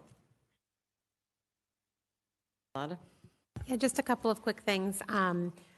First off, tonight, while we were having our meeting, the folks graduated from Oakland International and Oakland Tech, so I want to congratulate them, including our student board director, Director Mariana Smith, who is celebrating after graduating tonight from Oakland Tech. And I want to just say that the other event I would like to uplift is coming on June 1st, so that's this Monday at 5:30 to 8 at the Fremont Cafeteria. It's the OUSD Multi-Stakeholder Engagement Group, which is a group led by members of PSAC and CAC. It's also supported by some of our staff in a volunteer capacity, Cynthia Molina and Troy Christmas. As the CAC and PSAC are liaisons, both Director Brohart and myself are assisting. And it's going to be, the previous 5 engagements have been really around what makes a process truly community-centered and reflective of the input from communities. And there's been multilingual events. The most recent event was last Tuesday, and there was 44 parents and family members at the Arabic-only speaking Zoom, which is, I think, just a testament to the, I think, the leveraging of relationships that's happening. I mean, it's not very often that we get that many folks in one language speaking. We also had a mom speaking only engagement. So there'll be interpretation in Arabic, Mom, Spanish, and Mandarin at the event on Monday. And it's going to be about what matters most and what's working in our schools, so we know what our community wants to protect. So if you're interested, it would be great if you RSVP'd at OUSD-MSEG.org or -MSEG.org, because then we can make sure that we have interpretation, childcare, and food for you. And then next Thursday, we'll have our next and final budget and finance meeting, and we will be talking about some of the specific reductions in the numbers that we have, that came up multiple times tonight. So I hope you all can join. Thanks. Director Thompson. Yes, I'll try to make this very quick. The custodial department, under the leadership of Roland Broach, had you and I attended the graduation ceremony that they held at Fremont High School, and it was very good. And I'm really excited because the things that I'm mentioning go beyond just the single entity itself. It actually encompasses the entire community. With that, Castlemont also hosted the Voices a couple of weeks ago, and there were kids from elementary school through high school represented, and there are a lot of different schools there, so that was very good. Also, I did attend, prior to the board meeting tonight, I did attend the 11th graders at Castlemont who actually presented projects, again, focusing on how our students are working to encompass the entire community, making a change in the community. They actually designed projects for the actual airport corridor. And I just kind of thought this is really wonderful because they talked about addressing homelessness, kids in school, air quality, and creating shaded spaces. And so I just thought it was absolutely wonderful. And the very last thing, Castlemont is having their graduation Thursday, and I shouldn't say the last thing. And one other thing, and MPS, Madison Park, yeah, they had their graduation Tuesday. Director Hutchinson. Thank you. A reminder to everyone, we still have another month of board meetings, so we have a regular school board meeting on June 10th and on June 24th. You know, like I stated a couple of times tonight, board policy explicitly calls for the superintendent to present a draft agenda at tonight's meeting. Didn't happen. It sounds like there's not even going to be a draft agenda ready for the next Budget and Finance Committee meeting next week. And this has never been how things have worked in the past, where people just refuse to do the work. And then on top of that, now tonight, this board voted to certify our budget as positive, even though we know we continue to overspend more and more every month, and even though nobody could answer what the number for projected expenditures is for next year. So I don't understand how, when we don't have a staff person who can answer basic questions, when the third interim report was only posted and given to board directors 24 hours before the meeting, when really we should have a draft agenda already, or draft budget already ready, and people are still talking about working on it in the future. Even with the numbers presented tonight, there's a deficit projected for next year, which means we can't pass a balanced budget as we're required to by law, which also means if we pass a budget with a deficit in it, that ensures insolvency next year because we have no cushion on top of that. And these are standard financial and budgetary principles. Just like County Superintendent Castro sent us a letter in September, early September, telling the board we needed to address the budgetary shortfall of 25-26 and 26-27 by October 8th. Superintendent Sadler, you also sent the board that message. The board took no action on October 8th. On December 10th, at the second interim, you presented scenario 3, which you explicitly said was not a plan. Now in your press release from this week, you said that was the plan. It was approved in December. Well, scenario 3 called for $27 million in cuts this year. Didn't happen. Called for $103 million in cuts for next year. That didn't happen. Yet a budget number was put in front of us that reflects a difference of $100 million that nobody could explain. I'm sorry, this isn't rocket science. But we've lost our CBO. We moved somebody from the head of HR in charge of our finances, hired consultants with an awful reputation that weren't vetted instead of taking free help from the county, can't get a third interim report out in time where I can even see it more than 24 hours before we're asked to vote on it. And you all want to call this positive and think, we did it. We're the first ones in decades to do it. That sure isn't what I've experienced. And when you have people like Director Williams seconding it, that just proves my point. I hope everyone sees this and is watching. This is going to be explosive and scandalous because we're talking about $100 million and nobody can explain where it went. We are adjourned. Oh, in honor of, sorry, we are adjourned in honor of Max Robinson III and Deborah King Cooper. And I don't know if you want to say something. I will bring up some specifics next week, but the acknowledgement of Max Robinson III will be at the Chapel of the Time on June 2nd. Our next meeting. Thank you. And thank you to my board colleagues for